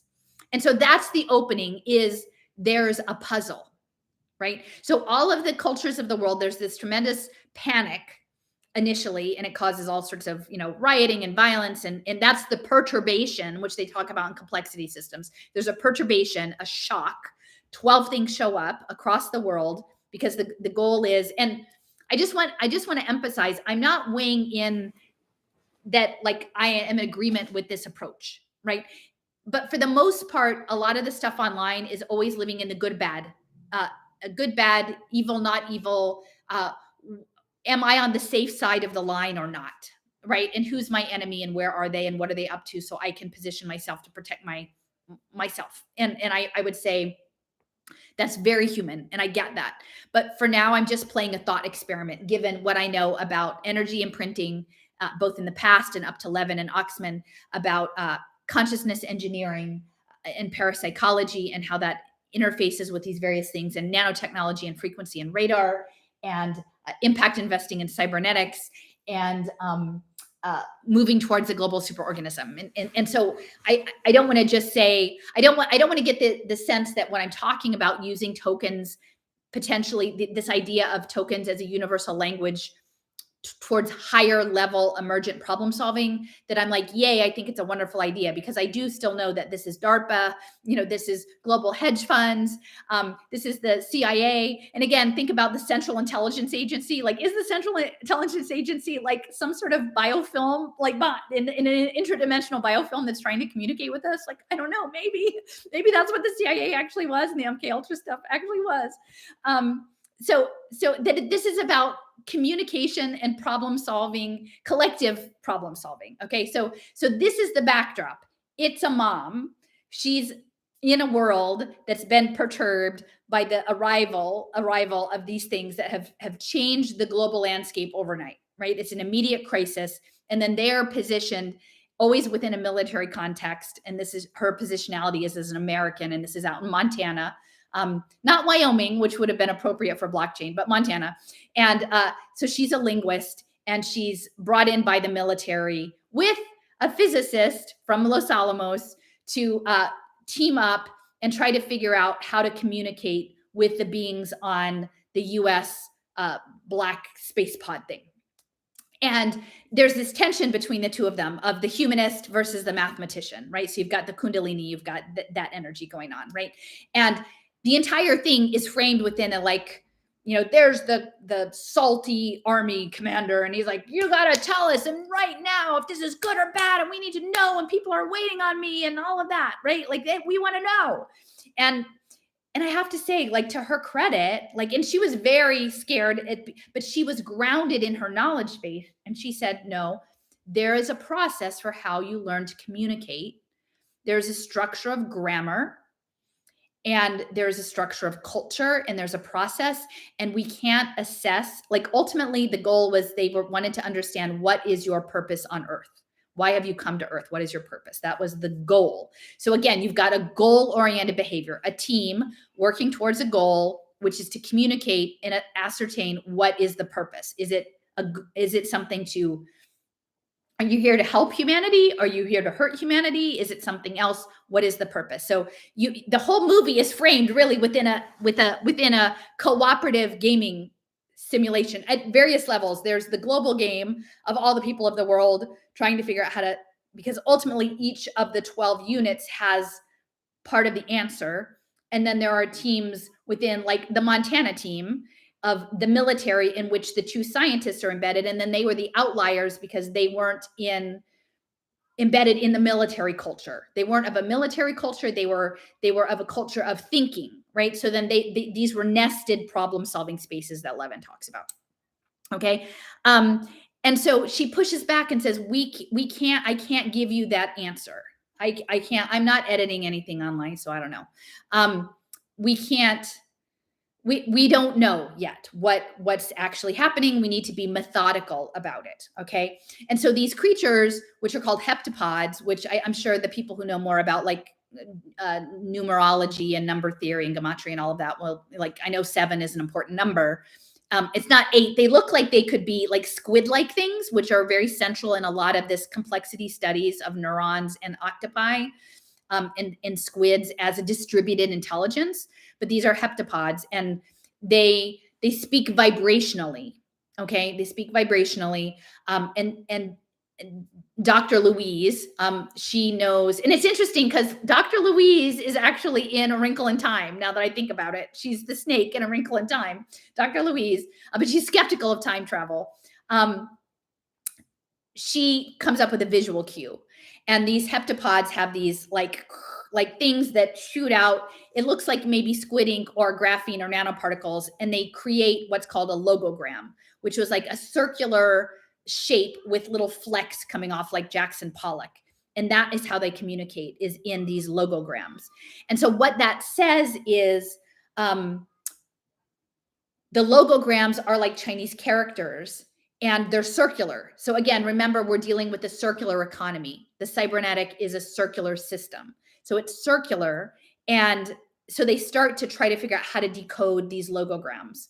And first they establish identity, and then they start to establish words like walking. Like they establish that this is Louise and that's Ian, and then Ian walks, and then she writes it out in words on a tab, and then they try to start to compare. Now, I will say one of the essays that I read, because they have very high level, like again, the guy Chang, his dad was an engineer at SUNY Stony Brook, and probably, maybe allied with Brookhaven, who knows. But they had high level consultants on the linguist. There was a lot of interest from the linguistic community in this film. And that's why it was cold. It struck people as not, you either liked it or you didn't like it, because I think it was sort of a head game space, right? And so the linguists were parsing things out. And one of the essays said, so when you're trying to discover a language of a culture that's totally unknown, and match behavior to a communication signal. And that communication signal can be anything. It can be a sound, it can be body language, or as we know from complexity and these ant computer simulations, a pheromone, right? It can be something that is existing in a sensory frequency that's beyond our actual perception, which I think is where the nanotechnology comes in, right? And the frequency in the nanomachines. So a communication can be that, like we could be all like having these nano machines are communicating. And Steffers has done a lot of research. I mean, again, check out her Peace of Mindful work over there about signaling and oscillation and how that's being integrated with our biology as a language that we're maybe not even aware of.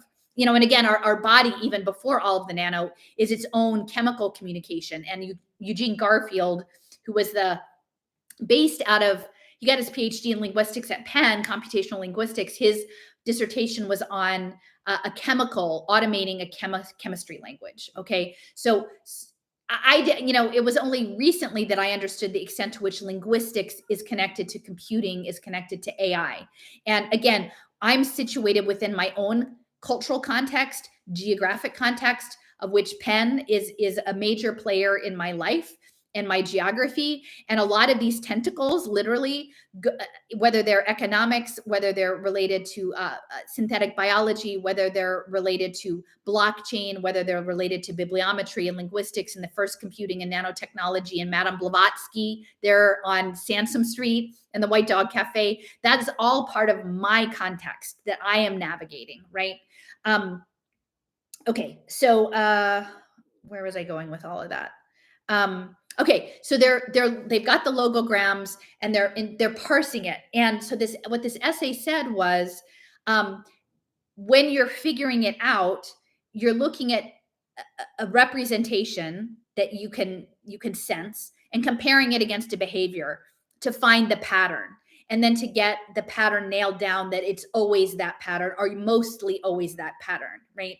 And so part of what I'm toying around with in my thought experiment is, if we enter the portal of the internet into extended reality, which soon we won't have to go through a screen, will be through our wearables that are managing our metabolism and our energy exchange, and our EEG monitoring, which is again part of the heart space engineering. And we're interfacing with all the sensors and actuators outside. So we're doing we're lifelong experiential learners and public problem solvers. And our remote work is going into some parapsychology, synthetic telepathy headspace to do our crypto earn, play to earn game model thing, whatever, like that. This is the future of this portal. But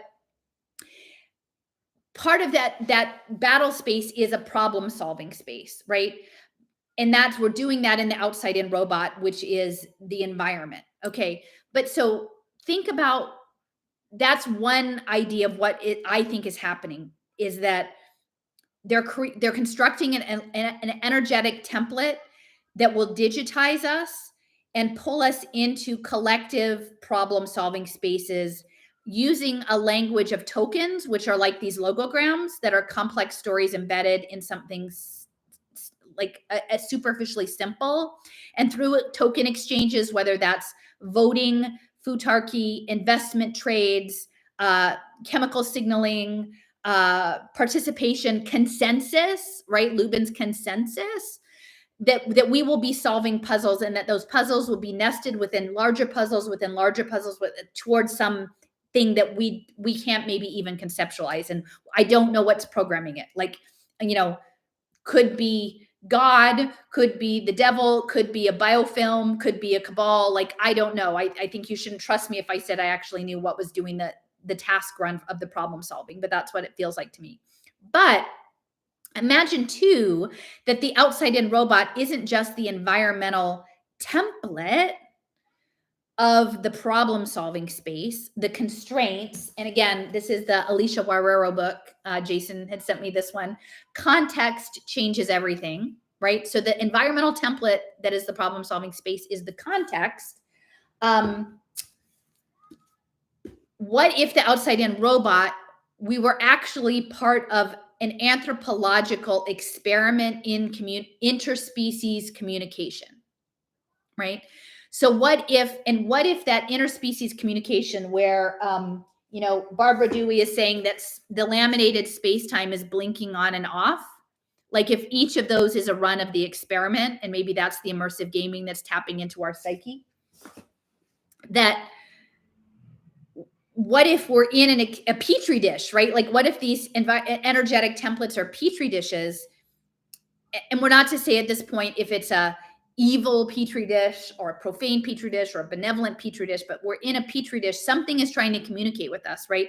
Like we remember back to these X Prize things with what's his name, Perry Marshall and George Church, and the other guy. Remember, he was with the pacemaker. That grand challenge of solving the core of communication. That guy was with the pacemaker, so that's the heart energy again, right? And what if there's something that's trying to communicate, but it's like in The Arrival where the linguist and the physicist have shown up and they're like, I don't know even, but then they methodically figure out how to do it, right? They're like, don't panic. Well, there's a process. Don't jump right into, is it good or let's just understand what we're in. Let's just understand what we're in. And then they go about like this. I am a human. I have a name. This is Ian walking, and then progressing up towards that point. And then they develop a relationship. They call it Abbott and Costello, which are the two creatures.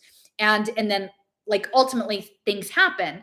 But what if that is part of the token?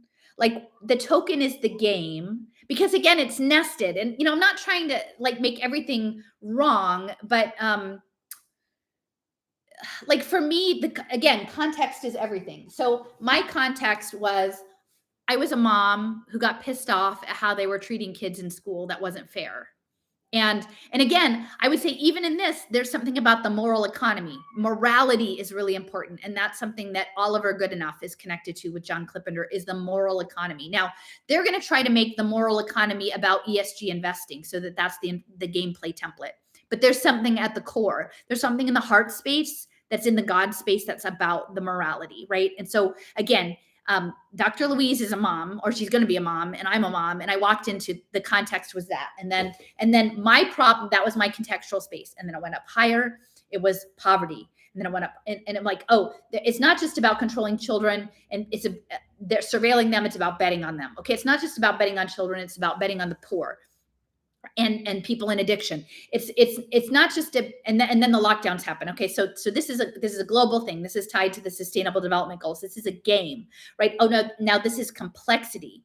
Okay. So now that this is complexity towards problem solving. Well, it's not just problem solving in material reality, but it's also psychic problem solving. It's some sort of synthetic telepathy problem solving that's tied into gamifying the collective unconscious. Like there's all of these problem solving spaces. So, but there's a method for getting there. So they show up and they're like, we're just going to be methodical about it. And then that's where they get to.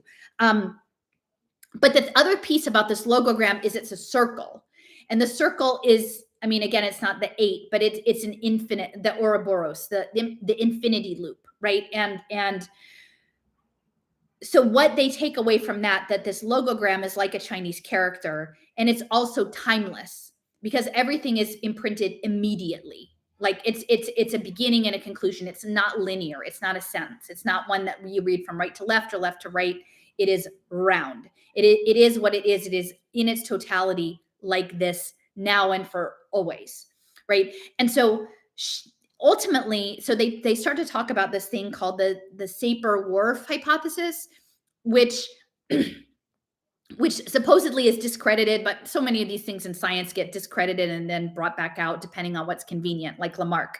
So the Sapir-Whorf hypothesis is this idea that how the language that you use shapes how your brain works in the world. And so if you have a Finnish brain, your brain will work differently from an American brain than if you were, a Lakota person in the 16th century, different kind of brain. And that the language shapes how you interact with the world. And I would agree with that. And I've looked at, I don't know, I can't remember if it's Louise Erdrich or Winona LaDuke, but the Ojibwa and Ojibwamoan, that their language is a lot more about verbs than nouns. It's about doing than having, and that the structure of their language is around an animist world, and that shapes how they are in the world. And I think that, again, goes back to Tchaikovsky, Adrian Tchaikovsky's books, that there are different kinds of intelligences, and the way their brains operate, it's not just culture, but their sensing mechanisms are different. And so I think what we're navigating, and Levin says, get ready, because there's going to be all kinds of hybrid chimeric intelligences out there that we're going to have to navigate. That's important. So as she begins to get a handle on this language, it actually shapes how her brain is working, and she starts having these episodic memories. Now, spoiler alert, turn it off, but ultimately they're not actually memories, they're precognitions. And it involves her being a mom and a child in the course of the life of this child that dies young, and the ups and downs of her happiness and sorrow of being a mother, right? And so there's these episodic flashbacks, and she doesn't know what that is. Now, I will say, like, before they actually go into the spaceship for the first time, there's all of these procedures. Like, well, first they get worked up by the doctor, the army doctor. Then they get injected, and then they're always being monitored for radiation. So again, remember what we're talking about with the radiation and the laminated spacetime. And again, think about that in the context of next gen nuclear and Koch Industries going into all of that. And then they all suit up with all of these layers of biochemical warfare, blah, blah, blah, blah, blah, and error, blah, blah, blah, blah, blah. And they do that several times going in, and it's not working, and they're not making progress. And the only way she's able to make progress the first time, when she writes on the board human, is she takes everything off. She takes off the costume. And they're like, oh my gosh, she's, taking off the costume. But she was being immediate with it. There was like a glass wall that separated them, but she went and engaged as a being, as an individuated being with these entities, with these heptapods, and they could see her as an individual, not as a collective unit. Again, that's not the eusocial, as the individual, as Louise. And then her colleague Ian came along, and it turns out later he becomes her life partner. But there's Louise and Ian not just floating around units in biohazard suits, right? And again, when you get out of that, then you have a more immediacy with your bioenergetic imprint, right? That the language that you're talking about is part of that imprint, right?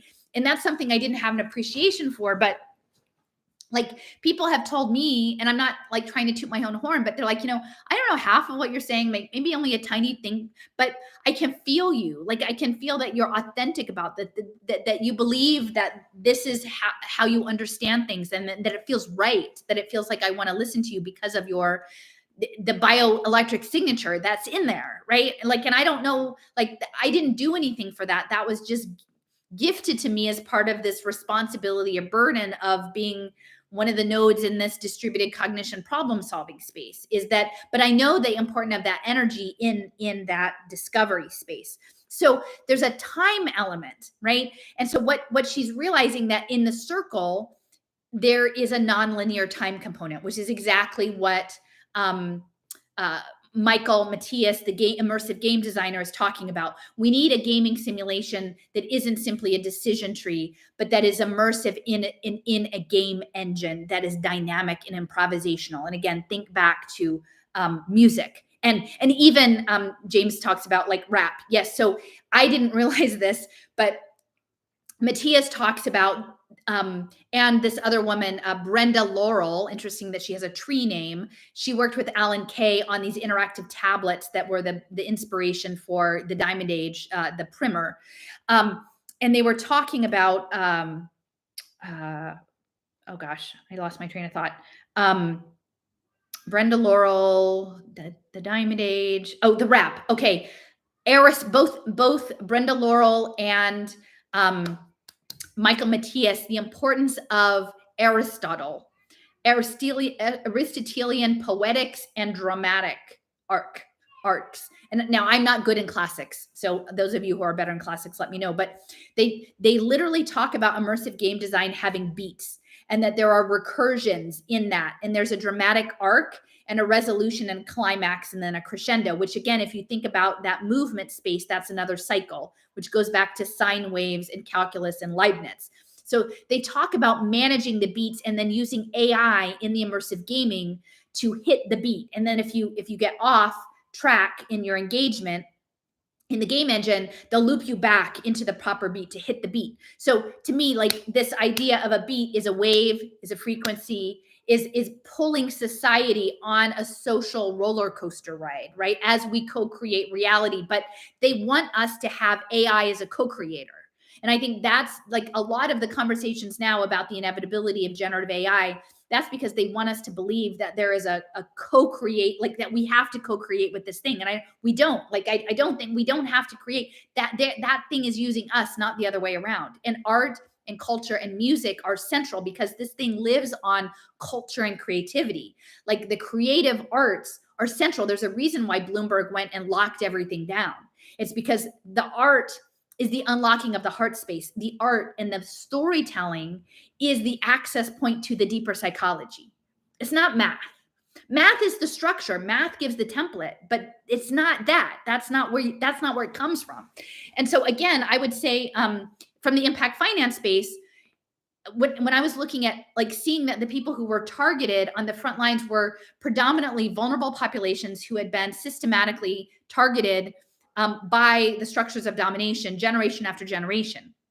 And again, perturbed, if you understand that they've been perturbed, but still persisted, right? So they're probably some of the best problem solvers because they're not gone. The indigenous people, Black people, enslaved people, people of the global South who suffered under structural injustice, they're not gone. They're still there. So they're like shock, perturbation, figure shit out, move on, shock. Not that it's pleasant. I mean, it's terrible, but those are the people through UNICEF, the impact investor, through Ronald Cohen. Those are good problem solvers. They get shit done. Like, they're not like, for what it's worth, like, I can problem solve in kind of these narrow spaces of like middle-class white lady Philadelphia things, but like, I'm not a super dynamic problem solver. I can assess the pattern, but I'm not a good improvisational problem solver in that way. And so that's why that, like, the melatonin and the melatonin and the pituitary gland and the nanoparticles, like, that is all part of it. They want those people in the game. There's a reason that they want Black girls to code and Black and brown people to STEM, and that they're pushing, again, all of the neurodiversity in there as well. So and Afrofuturism, like, they're going to sell this as something that was like embedded in the culture, but I think a lot of that power was already inherent in the culture without all this shit, like without Leibniz's token language. Like, it was already there, like the shamanistic, the manifestation, the connection to natural sacred forces, it was already there. Now, as John Trudell said, like, we're shapes of the earth. Like, we've forgotten who we are, right? Like, we've forgotten, like, largely through acculturation to forget, but it's still there. It's still there. So what Matthias talks about is in the game, in the beats, that their simulation, and again, think about the laminated space-time and the frames updating and the Twilight Zone minute by minute episode with the little blue people, like, building the next frame based on the action in the past. They talk about, Matthias talks about, in playing psychological mind games with people, they literally say that they need a permanent record, so that to build the next thing, they need the permanent record. So that's the distributed ledger technology. The distributed ledger technology is the fabric of extended reality that's needed to usurp the natural progression of the universe's projection and to put it into a simulated environment where every frame can be controlled. And so he talks about managing the beats in that space, and that you level up to different spaces, and that the conditions and the environmental constraints change, and that within normal game engines that it's like every 10 minutes or something the game updates based on but that they do it every 45 seconds. So to me, that's like the frame updating. Every frame in the natural fabric of reality is updating, but they want to drag us back into a slower mechanistic version because there's something parasitic that's trying to use us as a team member, right? The outside in robot to communicate with us, to find a synthetic telepathy or pheromone or some other kind of linguistic construct so that it can communicate to get us to run the programs that it wants to be running. And then to tell us a story that will get us to agree. And again, this is where I believe that it's Brave New World to tell us a lovely story of crypto gaming and freedom cells and play to earn and live action role play and everything that will encourage us to want to play the game for it, right? And I think that that's definitely how things are going. So, gosh, I think I'm kind of like running down a little bit, but like the logograms, the time. Oh, this is the other piece. So the other thing about Chang's father, his focus, I think, was on optics and light. And so there was something in the story of your life about the movement of time that had to do with the movement of rays of light, and that rays of light always go in the most efficient pathway. But that because of that, this Fermat's principle, I think FERMAT, Fermat's principle, that what that had the light had implications for time, because there was the presumption that the destination was already known for the light wave. And again, his father was involved in optics and light. And so it was a path that you can imagine that as a path planning. Okay. So the path efficiency of path planning is exactly the kind of thing you use ant colony optimization for. Ant colony optimization is a central part of path planning.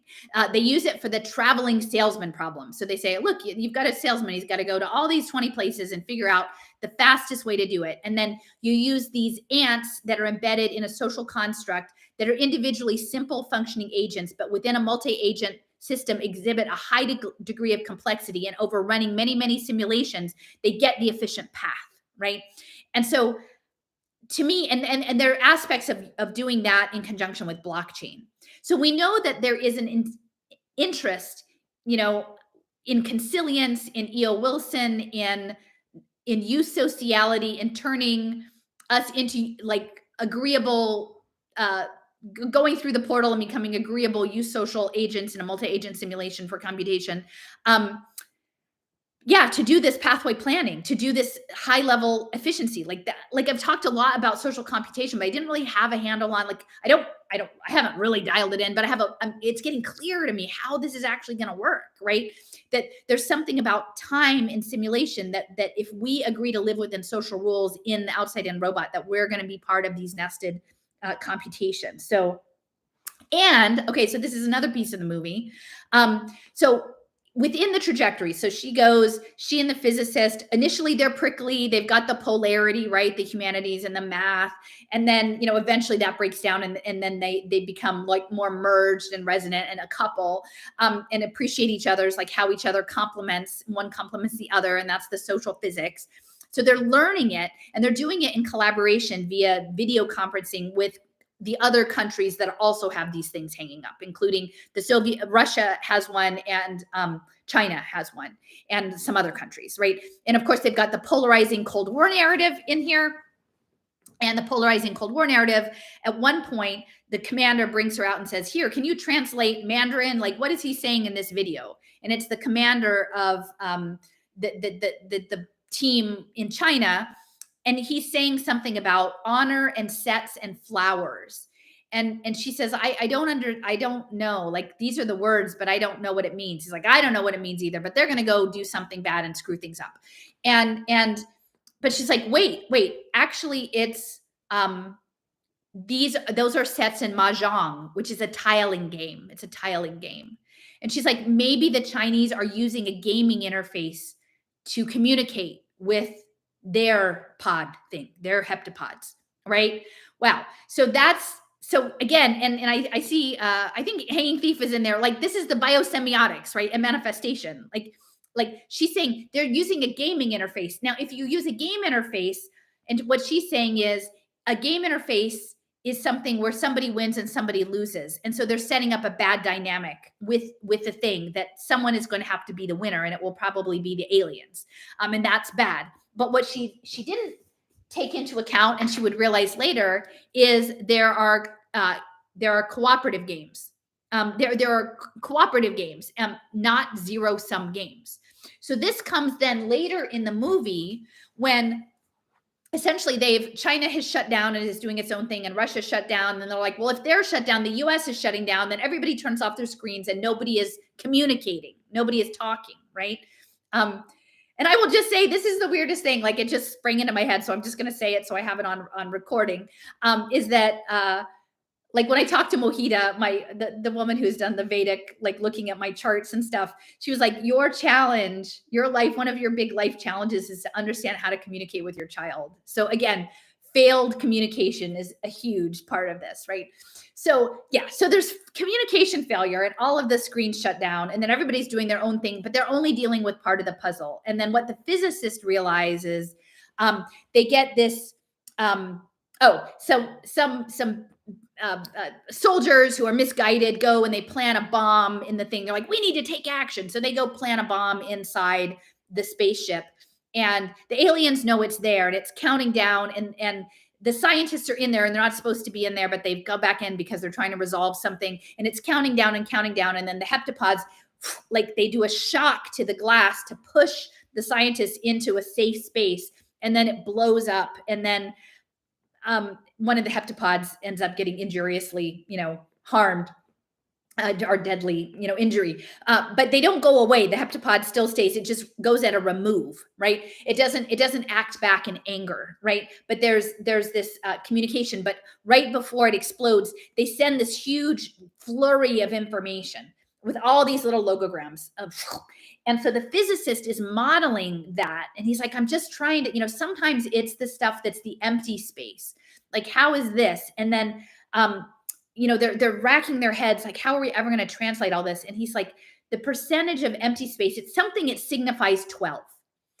And so the indication being that we only have 1/12 of the solution to this, this actor is only, and the reason ultimately why the aliens are there is that they live in nonlinear time, and they need the humans 3,000 years from now to save them from something. So they need the humans not to self-destruct. So they're trying to get them to play a cooperative game, which you can imagine, like in this case, it's fight the alien or communicate with the aliens. But in our version of the simulation, it could be address climate change or address global pandemic health crisis, right? There's some global construct of a problem-solving situation that is imposed. And so then they're like, okay, well, we have to cooperate. Look, we are all shut down, but we only have 1/12 of the answer. We have to cooperate. How do we figure out how to cooperate? And there's pushback. They're like, no, there's a military. We don't want to cooperate. We're not doing that. We're just doing it for ourselves. And they realize that in the game that there are games that are not zero-sum games, And one of the most important games is called the prisoner's dilemma.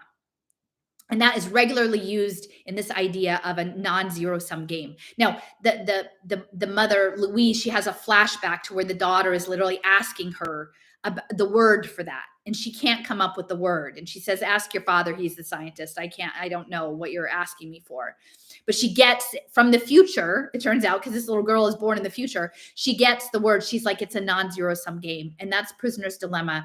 And that's central to crypto economics and token engineering. Is the non-zero-sum game, the collective collaboration towards emergence. That's central to all of the people, Zargam and the cybernetics, how they're thinking about it. And so that's why I feel in my heart that that's what they're building out. They're building out this computational system. But it has to be done through a new kind of language. And that new kind of language has to happen across dimensions and in new ways and across species, and through narrative and tapping into psychological states. And there has to be a way of representing that all graphically. And I think that's what these tokens are. I think that's the plan for token economics and soulbound tokens, that's what that's for. And now I'm not saying that I think it's a good idea, bad idea. I can sense that that's what that is for. And so I guess that's mostly what I'm talking about. But I would just say, like, think about those ideas of radiation, liminal states, other dimensionalities, collective problem solving, language, semiotics. If, I'll show a few more books that I have here. So this was the radiation stuff. This really super helped me. The Life Atomic, about the role of radioisotopes and all of this. Again, if what we're living in is an immersive role-playing game towards a solution that taps into our subconscious, that we all have to be labeled as agents. We can't disentangle the Manhattan Project and the radiation that happened at Los Alamos from the Human Genome Project, from Berkeley, Lawrence Livermore Labs, from collective intelligence, from complexity theory, from genetic algorithms. This is the Manhattan Project to the Santa Fe Institute. It's all resonant, and it's all like, this is why crystallography is so important. This is why, if reality is manifested through waveforms, the vibrations of crystals, the crystals are vitally important. And that's why Vernadsky, who is a biogeochemist, I think was key. He and Teilhard de Chardin imagined the noosphere, but it is the crystallography, going back to Bernal. And this is what's so interesting, is that one of the places that I'm looking at in Arkansas, is actually one of the centers, other than a place in Brazil, for crystal, the Washita National Forest. It's a center for purest quartz crystals, which is kind of amazing. And then I'll just say this, Stephen Newcomb told me about this book. I think there's other books about physics and metaphors, but again, if you apply physics, there's the physics of physical reality, but then there's social physics. And perhaps it is actually, if material reality emerges from the collective and individuated unconscious and emerges into physical form through thought, that the metaphor and control of language is certainly vital, right? So physics as a metaphor is maybe really, really important on that. And then, and I need to read this. I don't even remember where I got the reference to this. I'm always buying these books used, but I saw this somewhere, that this was important. I'm going to read. So Nuclear Mysteries, or Creation of the Parent Atoms, by Sister Incarnata Marie SIW. Now, she was this book came out in 1980, so 5 years before the Laminated Spacetime book. And I'm going to just read the flap, because I keep this in mind, as given what we're talking about manifesting reality and radiation and microdosing and all of that stuff. Nuclear Mysteries, or Creation of the Parent Atoms, by Sister Incarnata Marie. Incarnata, that's incarnation, that is manifest. Who is God? What is life on this planet? Is there a cosmic origin of mankind?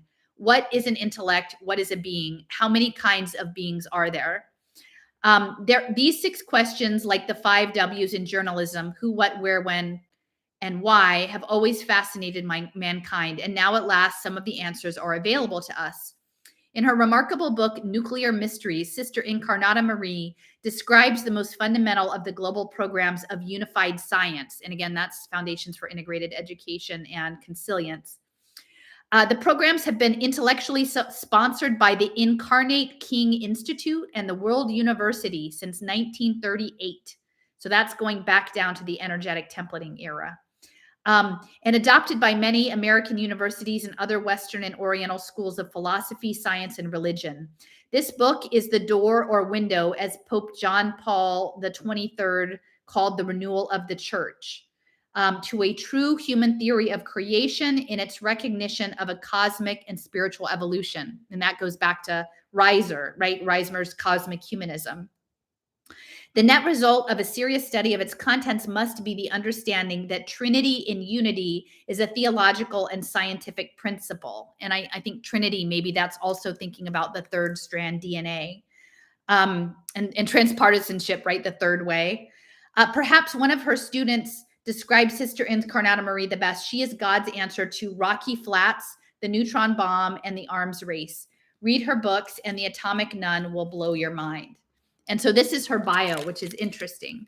The author is a member of the Sisters of the Incarnate Word, right? So language, manifestation, based in Cleveland, Ohio. Yes, people, it all goes back to Cleveland. A native of Germany, she has a bachelor's degree from Xavier University, Cincinnati. Again, that's where Knowledge Works and Strive Together are based. A master's degree from the University of Notre Dame, again, where all of the impact investing tied to the Vatican is happening, and has done postgraduate work at Case Western, which is where Julia Stolman was connected and based. Sister Incarnata has taught at several educational and religious institutions and has established and directed a physics lab at Notre Dame Academy in Covington, Kentucky.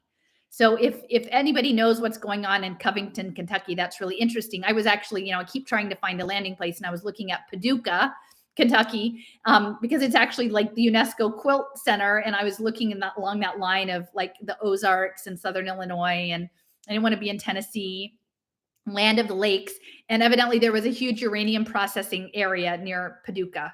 And I don't know, like maybe it's on the new Madrid fault because maybe they're looking for a new Fukushima, right, to irradiate everyone. Like, I mean, think about that. And once we understand, try on that thought experiment that I'm talking about.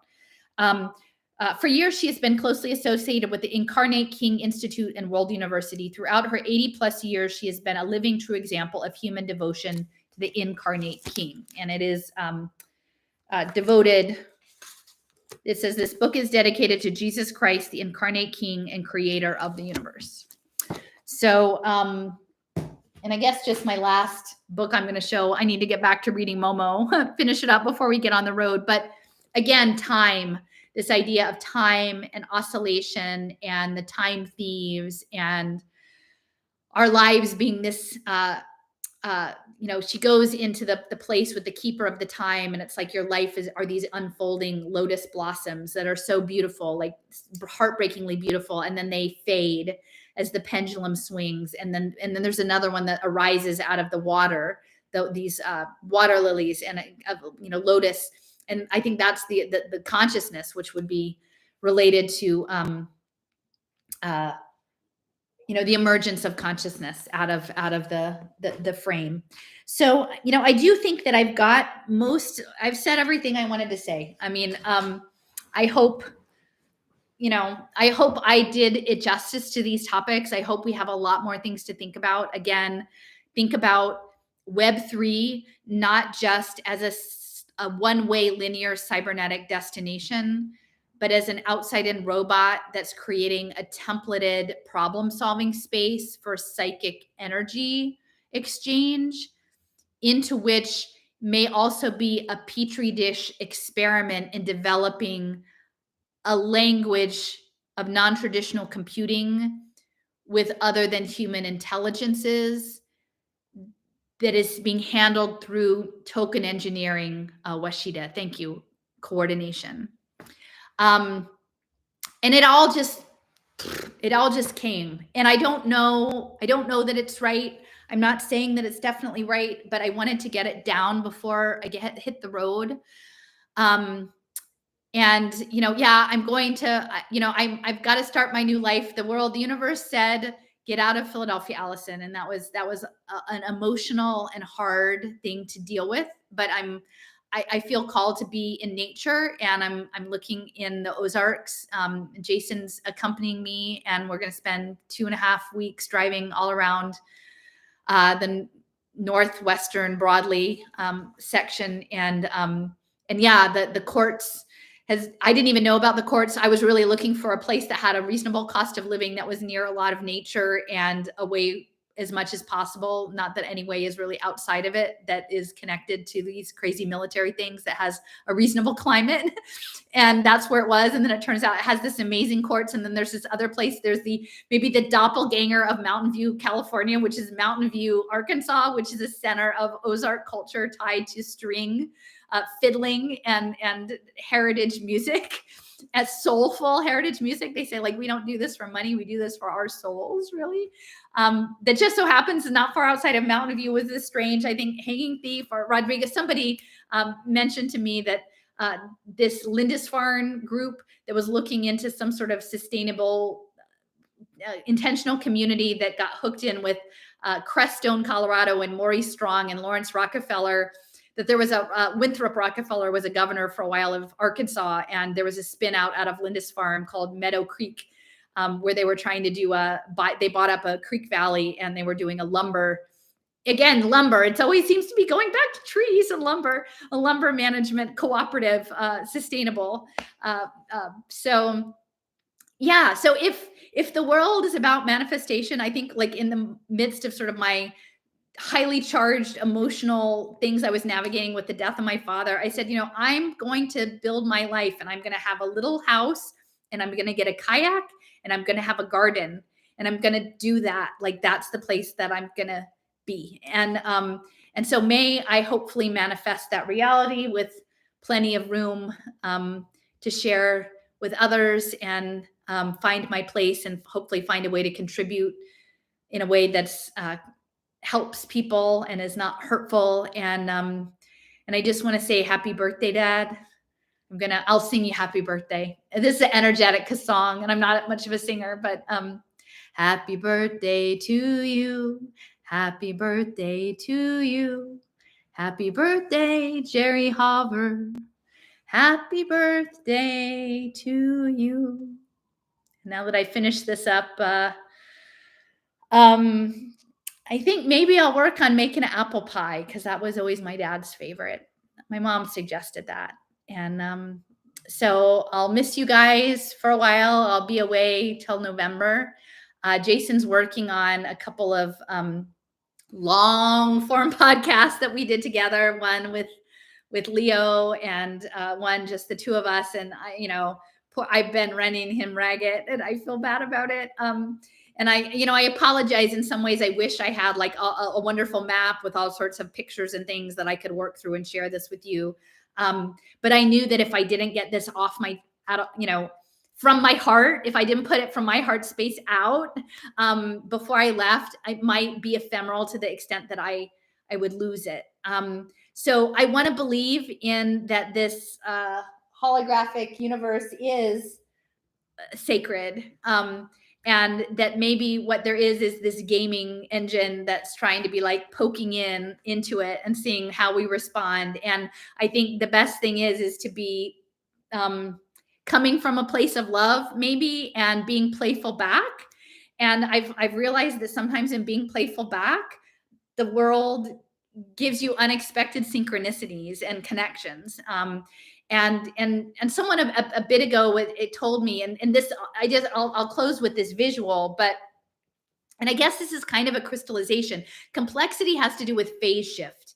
It's all about and they always talk about water. So ice is more structured, and then liquid water is looser, and then steam, gas, ether is more. And I guess if you think of Ethereum, that ether space is more chaotic and more interesting in terms of pulling manifestation possibilities out of it. And this person said, under certain conditions up in like the Arctic Circle or the near there will be open water, but the humidity level and the temperature are such that if you throw a stick into the water, it will freeze like instantaneously, right? And so for this, I felt like Stepher sending me the article, me seeing about FS Northrop being part of Julius Stillman and Fritz Kunst's crew, pulling out the space-time book, having someone say, have you read that? And then reading about the radiation, and then remembering about the atomic ecology and that weird job interview I had with the Penn environmental humanities people, and realizing that, yeah, maybe I should watch Arrival, because I didn't ever get to watch it with Jason because it wasn't time yet, but it was time. And then staying up till 3 a.m. across the time of my dad's birthday and his month anniversary of his passing was a way to tell this larger story. And again, just open up these questions of what is this, right? That the Amy Adams, Dr. Louise character, like before we get too reactive, because again, when we're so in our stress space, sometimes it's not the best way of thinking. What are we in? What is this thing? What are we? And I think if we hold to the grounding that there's a benevolent creative force, I'm a wasp, so that's, God, Jesus, but however you imagine, your faith practice, because I think it takes all of them. I don't think that there's just one way in this, that it's there for us, that intelligence, that natural intelligence is there for us. And we don't need the Central Intelligence Agency. We don't need MK Ultra or, any of those other things, nano biosensors or, EEG interfaces. We got it. We are shapes of the earth. So anyway, thanks for hanging out with me this afternoon. I gotta go bake a pie.